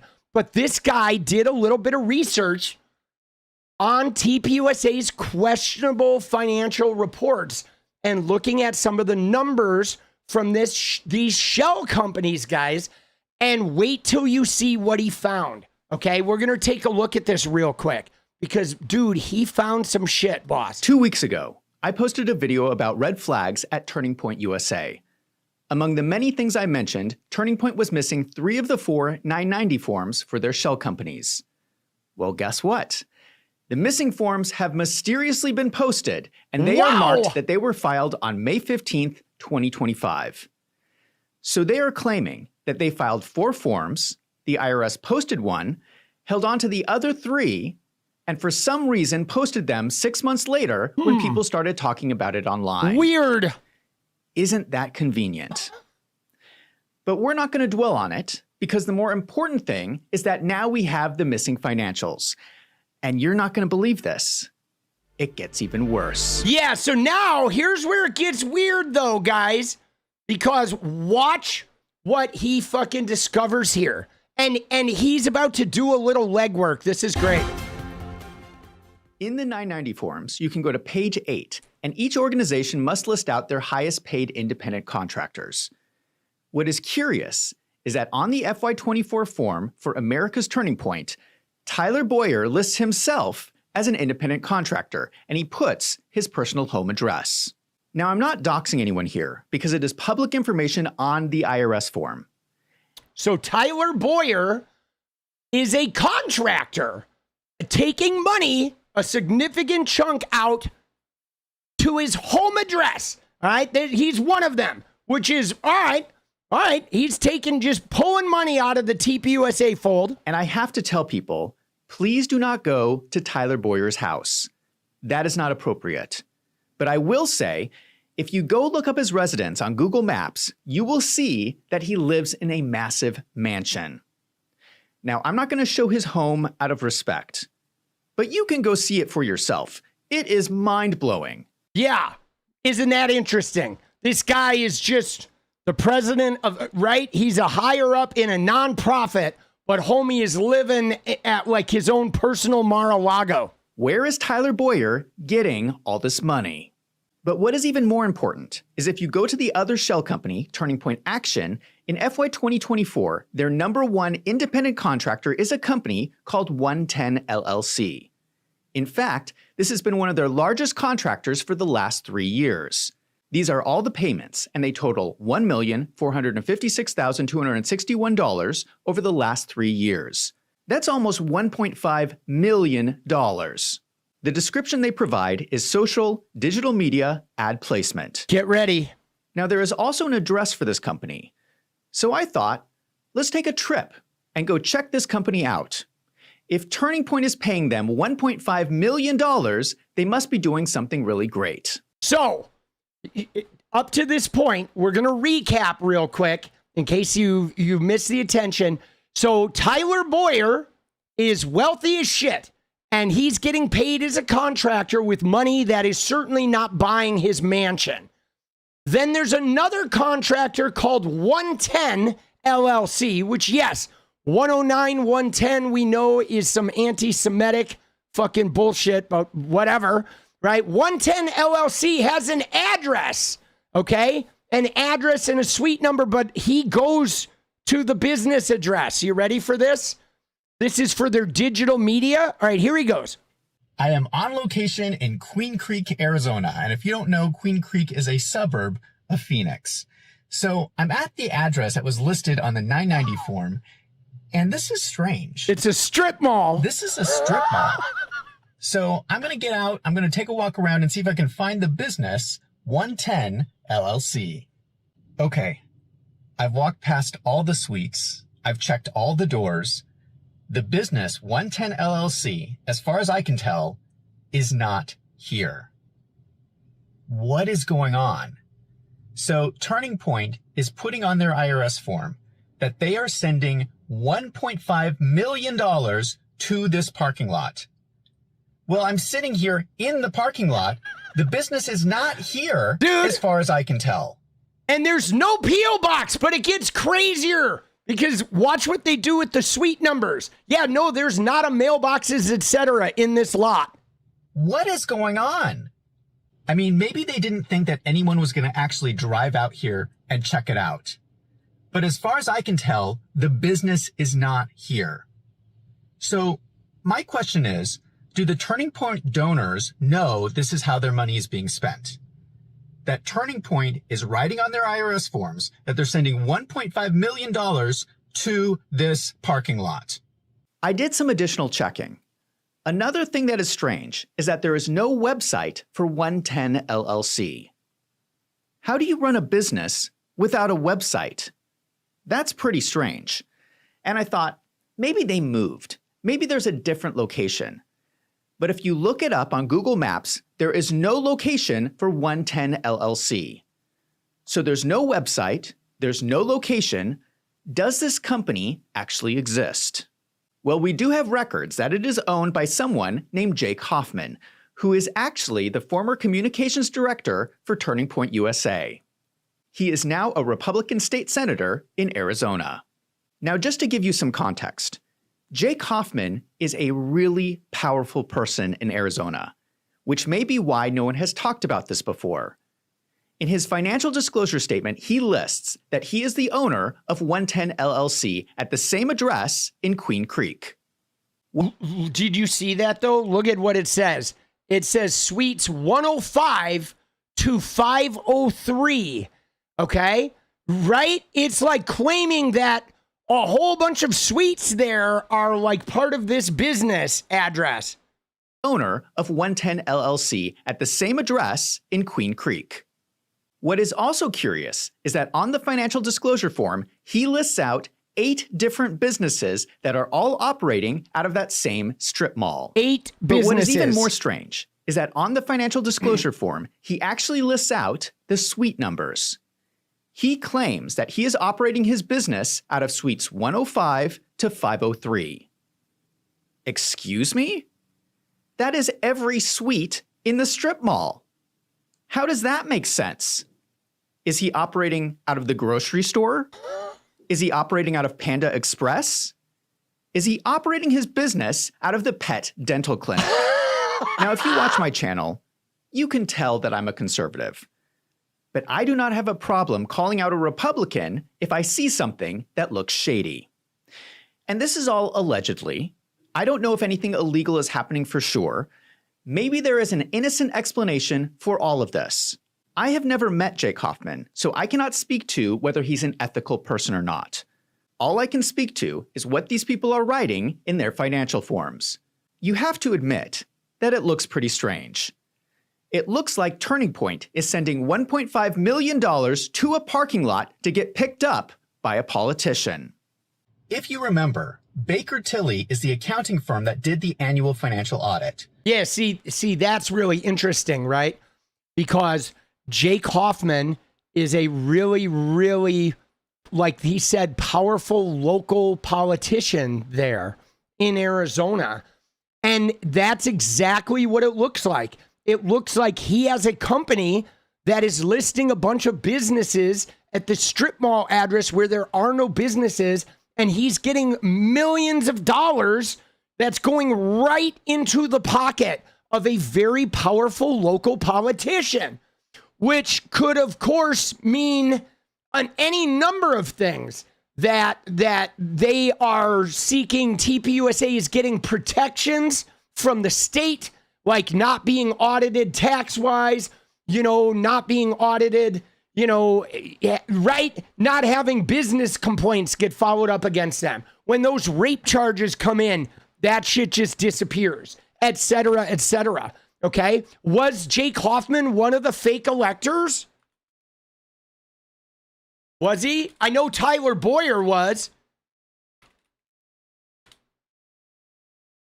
And let's see here. The 11 people who were fake electors. Because Tyler Boyer was. Oh, he was. Oh, shit, bro. He's the leader of a freedom caucus. Right?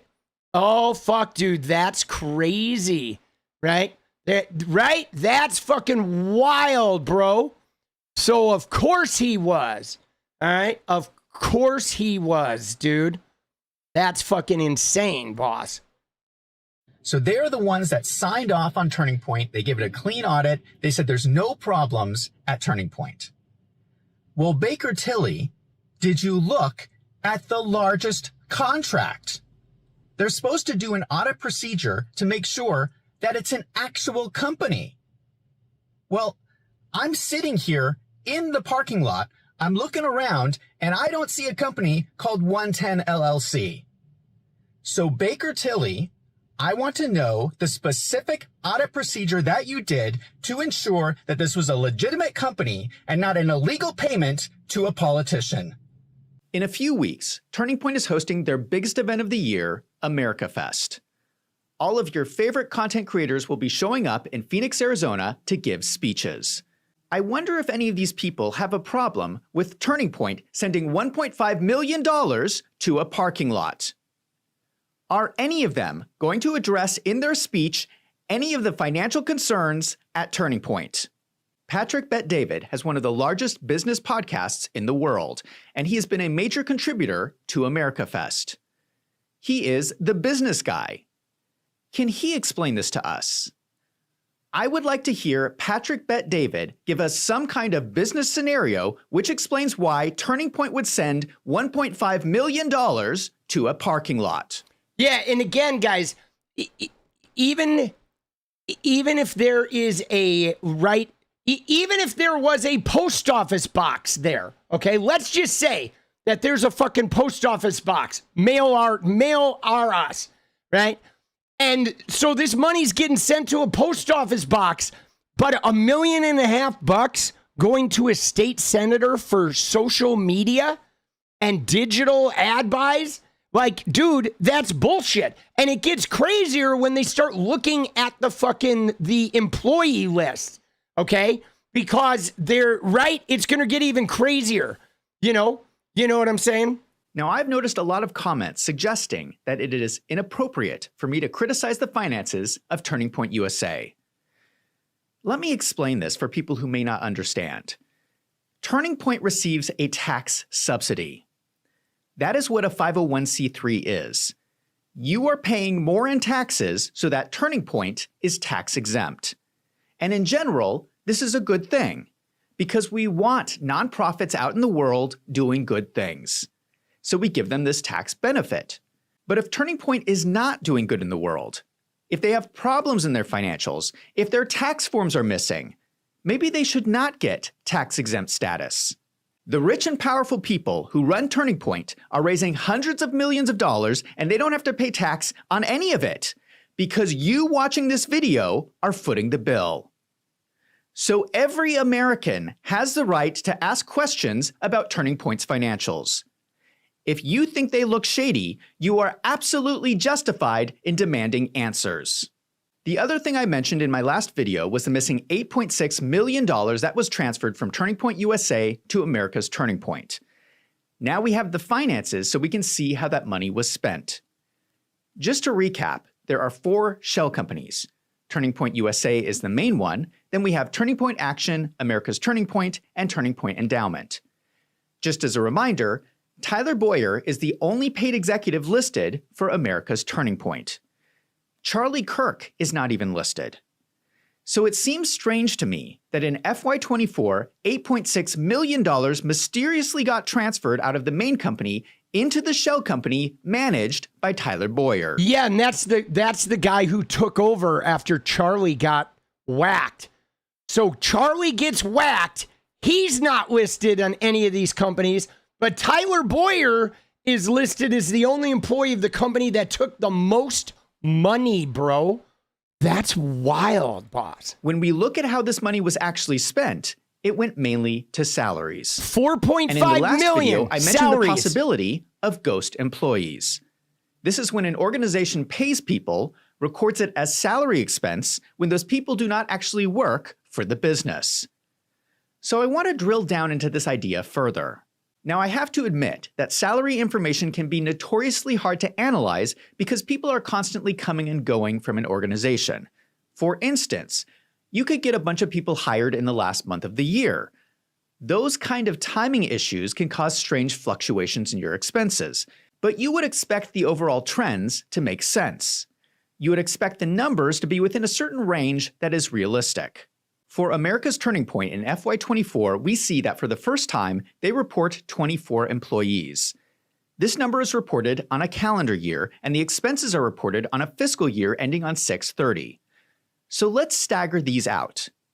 If their 990 forms are correct, and they had 0 employees in calendar year 2022, that means that the entire salary expense for FY23 was related to the first 6 months of calendar year 2023. They spent $3.7 million in 6 months on salaries. In my opinion, these numbers are a bunch of baloney. The math does not work. Let's use the most favorable assumptions for America's Turning Point and assume that this expense was spread out across the largest number of employees. If we assume that 24 employees were hired on January 1st and worked for 6 months, that means that the average annual salary of those 24 employees was around $300,000. Isn't that insane? $300K for 6, right? Isn't that insane? Dude, that's fucking crazy. $300K so a year, but there's no way that is the average salary for 24 employees at America's Turning Point. That, like, what do they even do? We don't know what they do, boss. That's a lot of money. That is every employee at America's Turning Point. It could be the secretary. I would like to know what that secretary is doing that they get a salary of $300,000. I would like to ask the other employees at the other shell companies at Turning Point. Are you all making $300,000 a year? Because according to the financials, somebody is. Now, we don't know this for sure, these are just assumptions, but I am telling you that this is catching my eye as a red flag because these are astounding numbers for a nonprofit. $8.6 million mysteriously gets transferred into the shell company managed by Tyler Boyer, and it is spent on this massively inflated salary expense. Again, maybe there is some kind of innocent explanation for this, but at some point, we're going to need a lot of explanations. One of the board members for Turning Point is a guy named 𝗙ecie𝗶𝗹𝗀. Ironically, 𝗙ecie𝗶𝗹𝗀 was the president and CEO of a payroll company. Oh, isn't that interesting? This is from a press release on the NASDAQ website. From 2003 to 2020, he ran Precision Payroll of America, where he turned that company into a leader in the complex, highly regulated world of human resources and payroll processing. So let's ask the payroll guy. 𝗙ecie𝗶𝗹𝗀, do you see anything strange with these payroll numbers?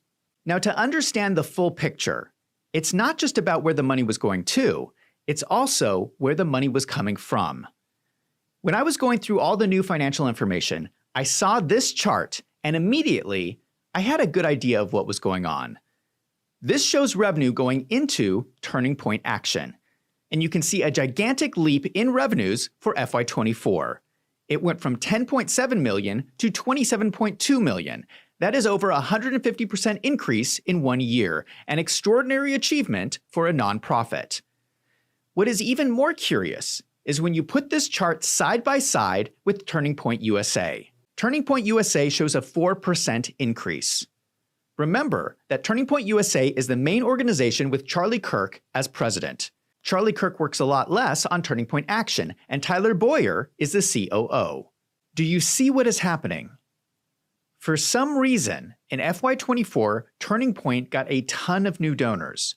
But these new donors went around Charlie Kirk and into the organization where Tyler Boyer was the COO. See, you see what he's building here, guys. And this is why Candace Owens was drawn to this, because this is looking like in 2024, a significant amount of money inflowed into Turning Point USA, but it was going to Tyler Boyer and his section. Okay. You know what I'm saying? I mean, it is making a reasonable case that there was a faction of TPUSA that was being built simultaneously alongside Charlie's org, which was like stagnant, and a huge influx of money into Tyler Boyer, this guy who, you know, had covered up some rapes and shit by employees, et cetera, right? And that's unusual because it doesn't look like Charlie Kirk was aware of any of this that we know of, or maybe he was getting aware of it. But if there was an internal faction that was building itself up, I mean, look at it. It's almost half of the revenue of Turning Point USA. So if there was a faction inside that was almost half the financial size of TPUSA, like arming up a whole nother portion of the organization that's getting ready to what? To break free, to take over. I mean, it doesn't look good. It looks like something was going on behind Charlie's back. And into the organization where Tyler Boyer was the COO. It's almost like they did not want Charlie Kirk to know about it. Now, we don't know who these mysterious new donors are, but it looks like someone was trying to take over MAGA and they were doing it behind Charlie Kirk's back. The timing of all of this is very important. FY24 represents the 12 months ending June 30th, 2024. Remember what was happening at this time. This period lines up almost exactly with the Republican primary for the 2024 presidential election. January 15th, 2024, Trump wins the Iowa caucuses with 51% of the vote. March 5th, 2024, on Super Tuesday, Trump wins 14 of 15 Republican contests, and on the following day, Nikki Haley drops out of the race. May 30th, 2024, Donald Trump was convicted of 34 felony counts in New York, and it did nothing to reduce his popularity. So in FY24, it was becoming obvious that Donald Trump was the frontrunner in the presidential race. When Nikki Haley dropped out, you had all these rich and powerful donors who no longer had any influence over the Republican Party. These donors had to come up with some new way to infiltrate MAGA. I think they went to Tyler Boyer. You also have to remember how busy Charlie Kirk was at this time. He was racing all over the country trying to get Donald Trump elected.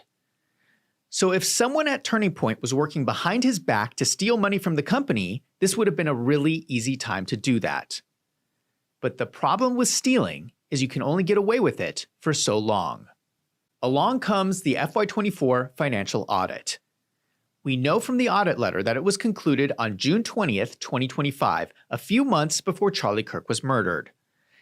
If someone was trying to hide financial information from Charlie Kirk, they probably could have gotten away with it until June 2025. Because what happens at the end of an audit is you review all the financial information. So imagine this. A few months before Charlie Kirk's murder, he's sitting at his desk. He's looking at all the FY24 financials side by side, and he starts to notice some things that are funny. I think Charlie Kirk started asking questions, and I also believe this is what prompted the memo that he wrote 8 days before he was murdered. In the memo, he appointed a new COO for Turning Point USA and requested a Doge-style audit. Now, for legal reasons, I have to say that I do not have any evidence of a crime. We would need an investigation of the books at Turning Point to know for sure.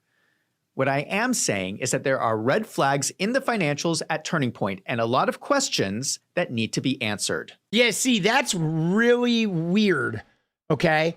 Again, there's no, guarantee, we don't have any proof of this, but it is pretty strange that during the election year, while Charlie's running around getting Trump elected, there is an arm of TPUSA that's building out with huge money from donors. Then along comes the audit of that year in 2025. And now Charlie's seeing, oh shit, I'm off the road. The election's over. Now I'm discovering that what's going on? Why is there a huge new arm to TPUSA with all this donor money? All right, so guess what? Now we're going to do a Doge thing. We're going to investigate the shit out of this. And then, a week later, he's dead. It's just weird timing, isn't it? And then these tax forms didn't even get filed originally in the new year for this shit, those 990s. Dude, and then, yes, as soon as Charlie's gone, the organization is Benjamin Netanyahu's best friend, and they're this complete Zionist in every high school sort of deal.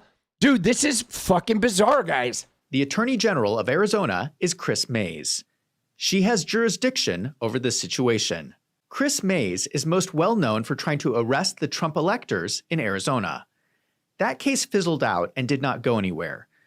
But I have to wonder, is Kris Mayes going to look into this? I am limited in what I can research because I don't have access to Turning Point's financials, but the Attorney General has the authority to go in, look at their books, and start throwing people in jail. Yeah, but so is what is Kris Mayes? And she is a Democrat, so she could investigate this shit, right? I was gonna say, if she was a Republican, there's no way she would touch it, right? She is responsible for looking after the people of Arizona. Does it bother her that we have a state senator that is allegedly lying on his financial disclosure statement? Is she concerned that Turning Point is writing on their IRS form that they are sending $1.5 million to a parking lot? If she does not look into this, I would be concerned that she is in on the scam. If you watch my channel, you know that I am a huge fan of Charlie Kirk, and it destroyed me when he was murdered. Yeah, I'm not a huge fan, and it did not destroy me at all. It did not faze me. But, nobody wants to see political violence. But guys, I think this is the thing that's weird, okay? Is the fact that, look at this, guys. We have two major indictors, okay? Two major figures in the fake elector plot, okay? Both the powerful state senator Jake Hoffman and Tyler Boyer, the new CEO, right? The CEO of Turning Point Action. Both of those guys took in a windfall, right? Through shell companies, They're both living in like mansions. They're right taking in a grand total of $10 million in the background of this whole, TPUSA financial audit right around the time that Charlie Kirk gets killed. And on top of that, nobody is like, they're just like, when people in their own party are saying, hey, why isn't TPUSA looking into Charlie's murder? Why are they grabbing SD cards? Why was Charlie Kirk's assistant, Mike McCoy, just nonchalantly walking out of the venue, apparently unconcerned that Charlie was bleeding there? Like, why is all this shit going on? And now Erica Kirk is going on this horrible press tour. She's about as uncharismatic as it gets. It's just fishy. It just doesn't look good. And if you question them, if you try to question whether they are, leaving anything behind, if you question their integrity, like they get real defensive. You know what I'm saying? They get real fucking defensive about these questions. Like they won't, for example, when you're in the limelight, sometimes you have to deal with uncomfortable questions. Some shit goes on and you're just going to have to answer the questions over and over and over again. If you have nothing to hide, if those questions are not causing you any personal turmoil, it can get old having to deal with the questions, but you develop a routine of addressing the pertinent points to remind people that, like, yeah, we know there's this simmering thing, but here are the facts. And these guys have just never done that at all, okay? They have not done any of that, like, answering questions. They look at it as an annoyance. If anybody in the ranks starts, hey guys, what's going on with this? They're like, how dare you question our motives? Okay. And you're right. They didn't pause at all. They went, in fact, the minute Charlie Kirk was dead, it was like they doubled down the speed. And that's why, guys, that's why these numbers freak me out a little bit. Okay, this chart right here, because if you look at it, like he said, TPUSA was up 4%, right? Turning Point Action was up fucking 150%, okay? And now look at this, guys. We looked at this the other day because look what happened in Indiana. Indiana, where they bomb threatened all those senators, and they're trying to turn the Indiana map to a 9-0, okay? They had this big rally in the state legislature, okay? With the gerrymandered map, and look who was all over this, guys. All right, let me find it. Here.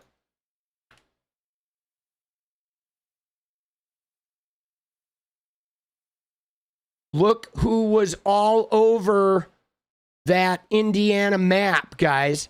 Oh, shit. Dude, they blocked me. Dude, that literally just happened, bro.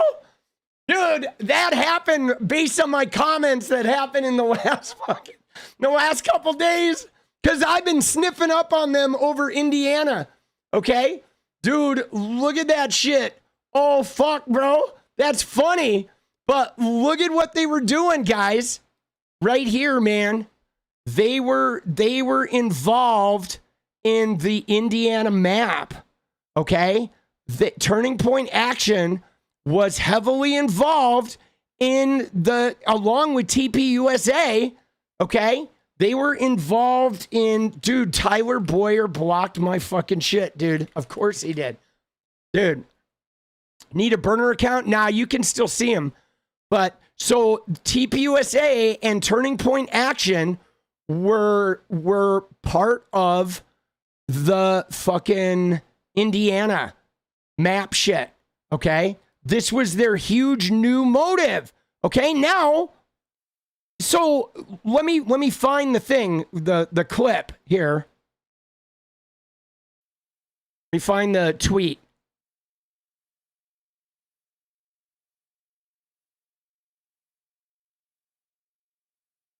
Dude, they're trying to infiltrate all the schools. All right, so hold on. Let me just search it. That's going to be easier to just fucking... Oh, I see why I wasn't on their thing. Okay.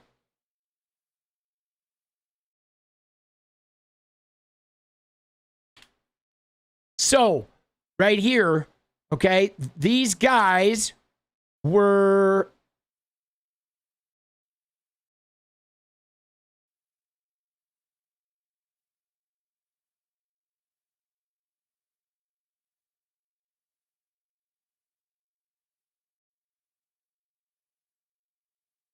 Dude.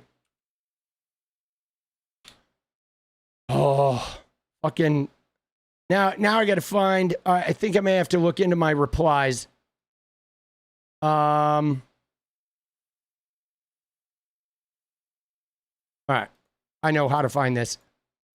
I said,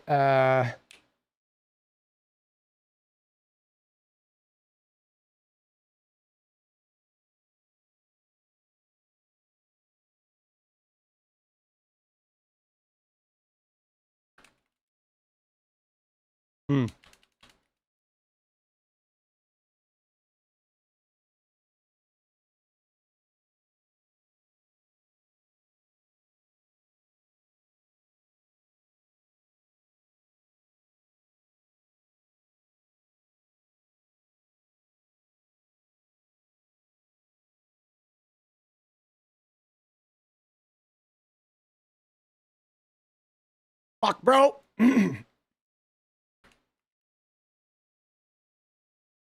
Dude, these guys are so shady. Oh, fuck, bro.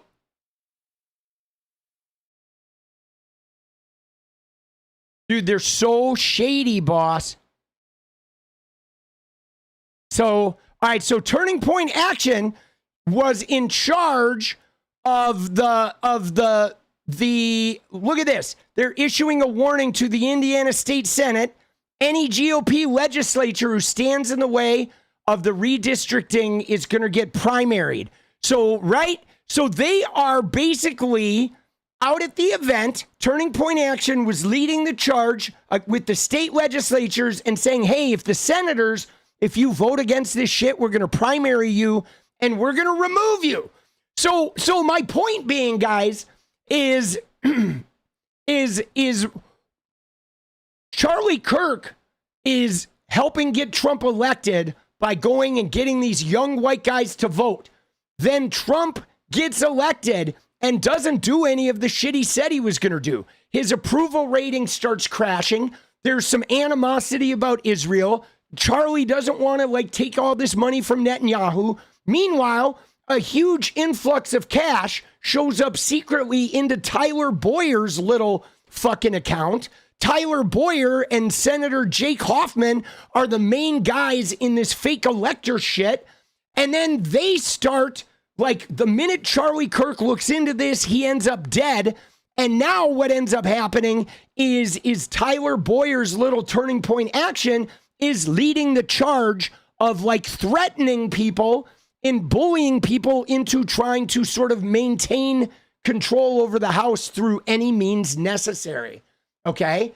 So what is wild is the fact that this buildup of money, and then the minute Charlie's dead, they go into overdrive, and they're all of a sudden they're in Indiana, they're leading the redistricting fight, they're putting TPUSA chapters in every school. It looks like this version of Turning Point USA was all moneyed up and all actioned up, just waiting for this guy to be gone. And then the minute he was out of the picture, Mike McCoy's walking off saying, all right, guys, full steam ahead. And here we are. And I think this is legitimately why Candace Owens and some of these other people are now starting this fire. Because if you look at these financials, it looks like they built up some troops on the border.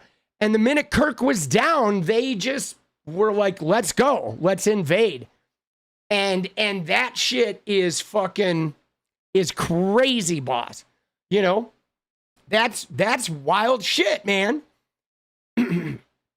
Something's up. Oh, something is up. Dude.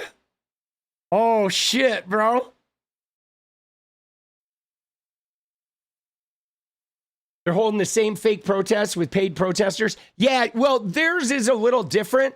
I mean, because they're not actually having a real protest. I mean, there's a small show of people here, but this thing, like this thing that they're doing here is less of a protest. The people are all there for show, right? Because these people don't even know what they're fucking fighting for. They're probably affiliated with TPUSA chapters. Mostly what they're doing is they're actually threatening legislators, right? The Republicans, instead of having a show of the people and saying, hey, we the people are upset, they're more like showing up with money and doing something publicly to let those senators know, if you guys don't vote for this severely, like, you know, racially gerrymandered map, we're going to take all this money that's in TP action and we're going to go ahead and primary you guys. And we're going to try to ruin your fucking careers. They're just bullying them. You know, it's much more about the bullying. But dude, I think that's pretty funny that they blocked me because this had to happen. This had to happen today, guys. Okay. This happened today. I was tweeting at them this morning, I think. You know what I'm saying? Let's see if we can find the fucking tweet that did it, shall we?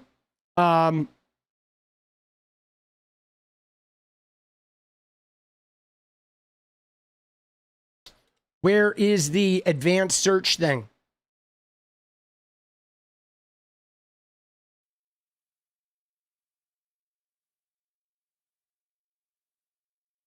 Right? So what did we have, dude? 4 hours ago, I tweeted about dude.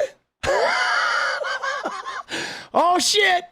I did lay into fucking one of the members, Joe Mitchell, a couple hours ago. So yeah, all right. I didn't even realize Charlie Kirk was gay. They didn't react well to that one. But I did also go at them quite a bit about this guy, about the murderer.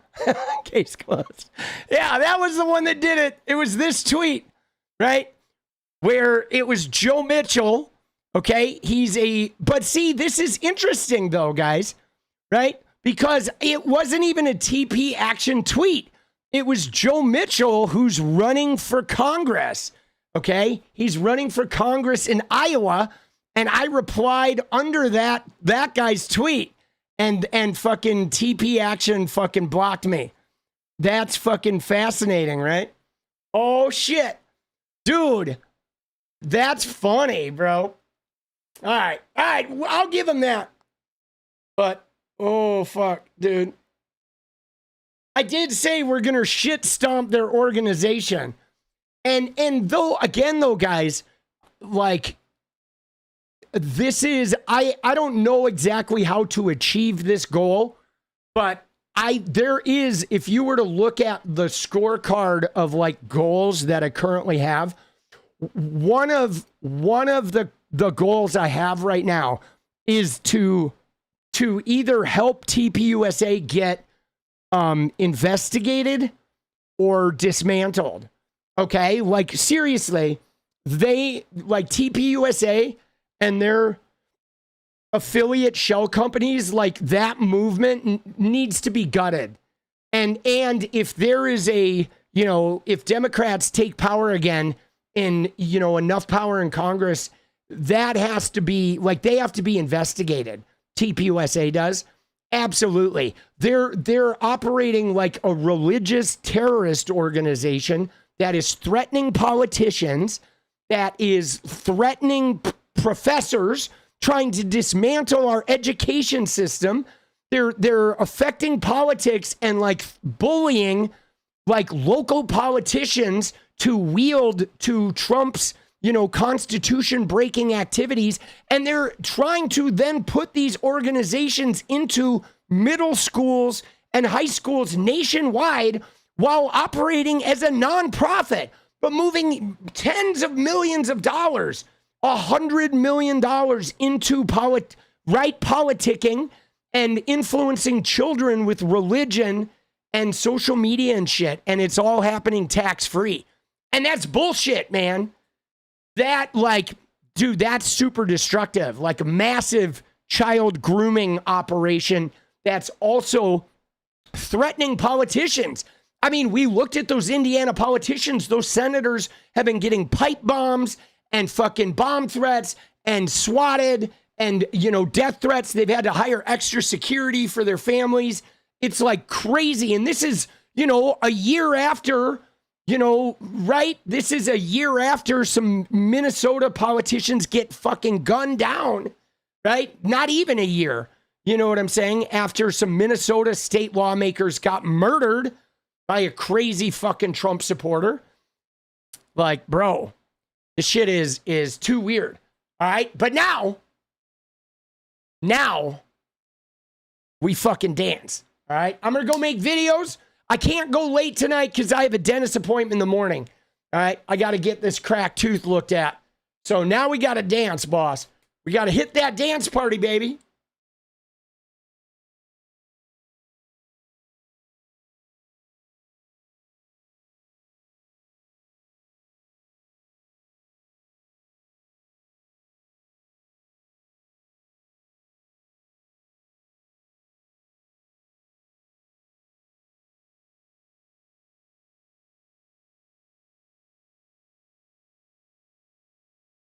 Yeah, dude, I want to bring those guys down, boss. I do. I want to bring those guys down. Oh, time to stretch. Let's get that stretch going.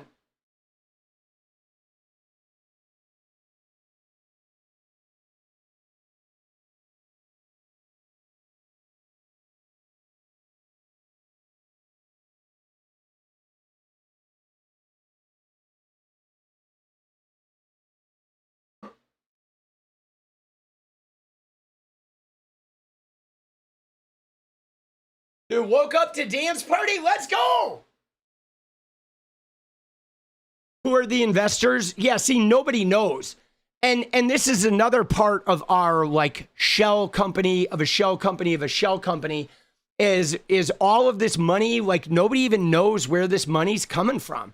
This shit could be coming from Saudi Arabia, from Russia, from whatever, from straight from Trump.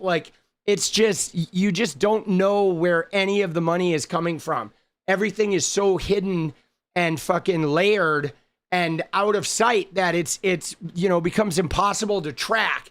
And there are accountants and financial advisors whose sole existence is about creating these invisible to track down layers of shell companies that you just... You know what I'm saying? It would take a lifetime and some type of special access to be able to investigate it all because it's all so hidden, right? But dude, yeah, I think we just need some level of transparency. Yeah, dude. Oh yeah, Dustin, I'm sure there's way more shit going on, right?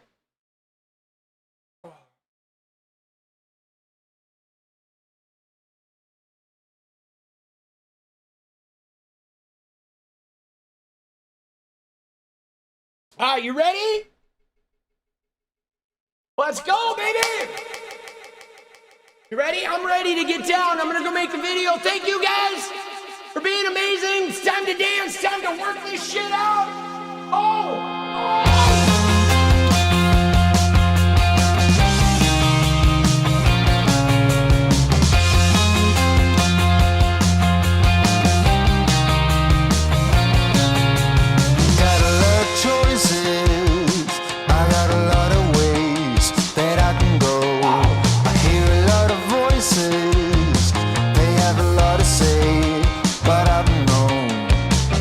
Been here before,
It's a good workout, man.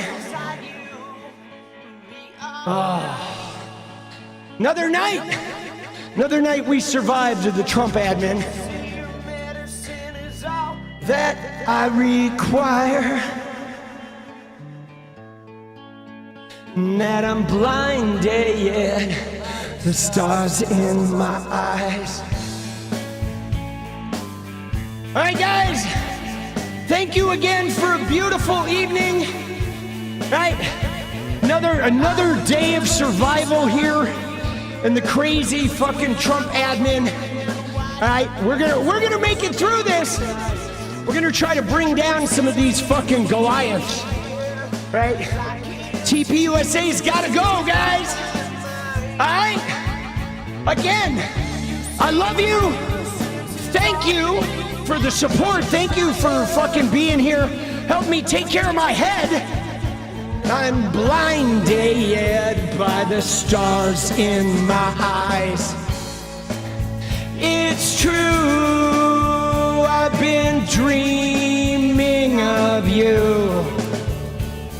Nothing I take can help me escape the truth.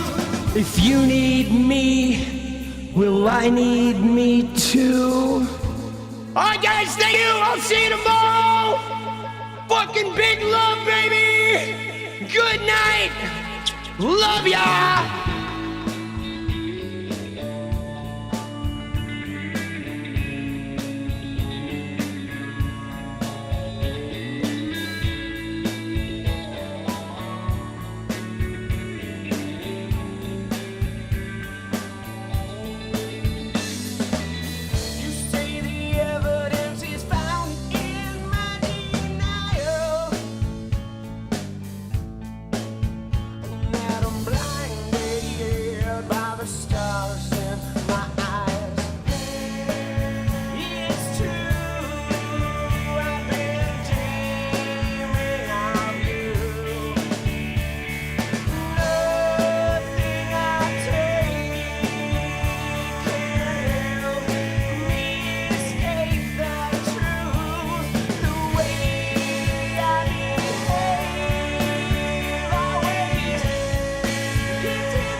wanna change the world.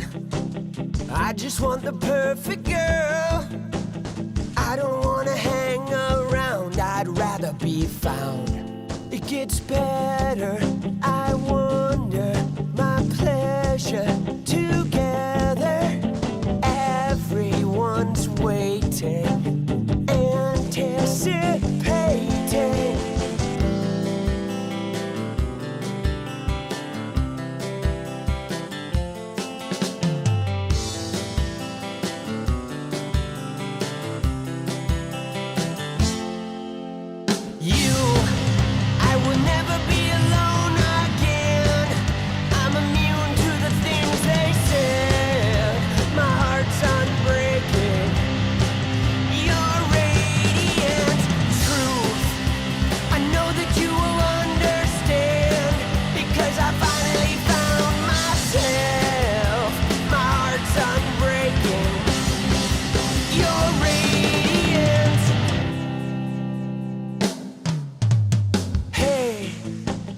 I just wanna change the world, but I'm not gonna wait my turn.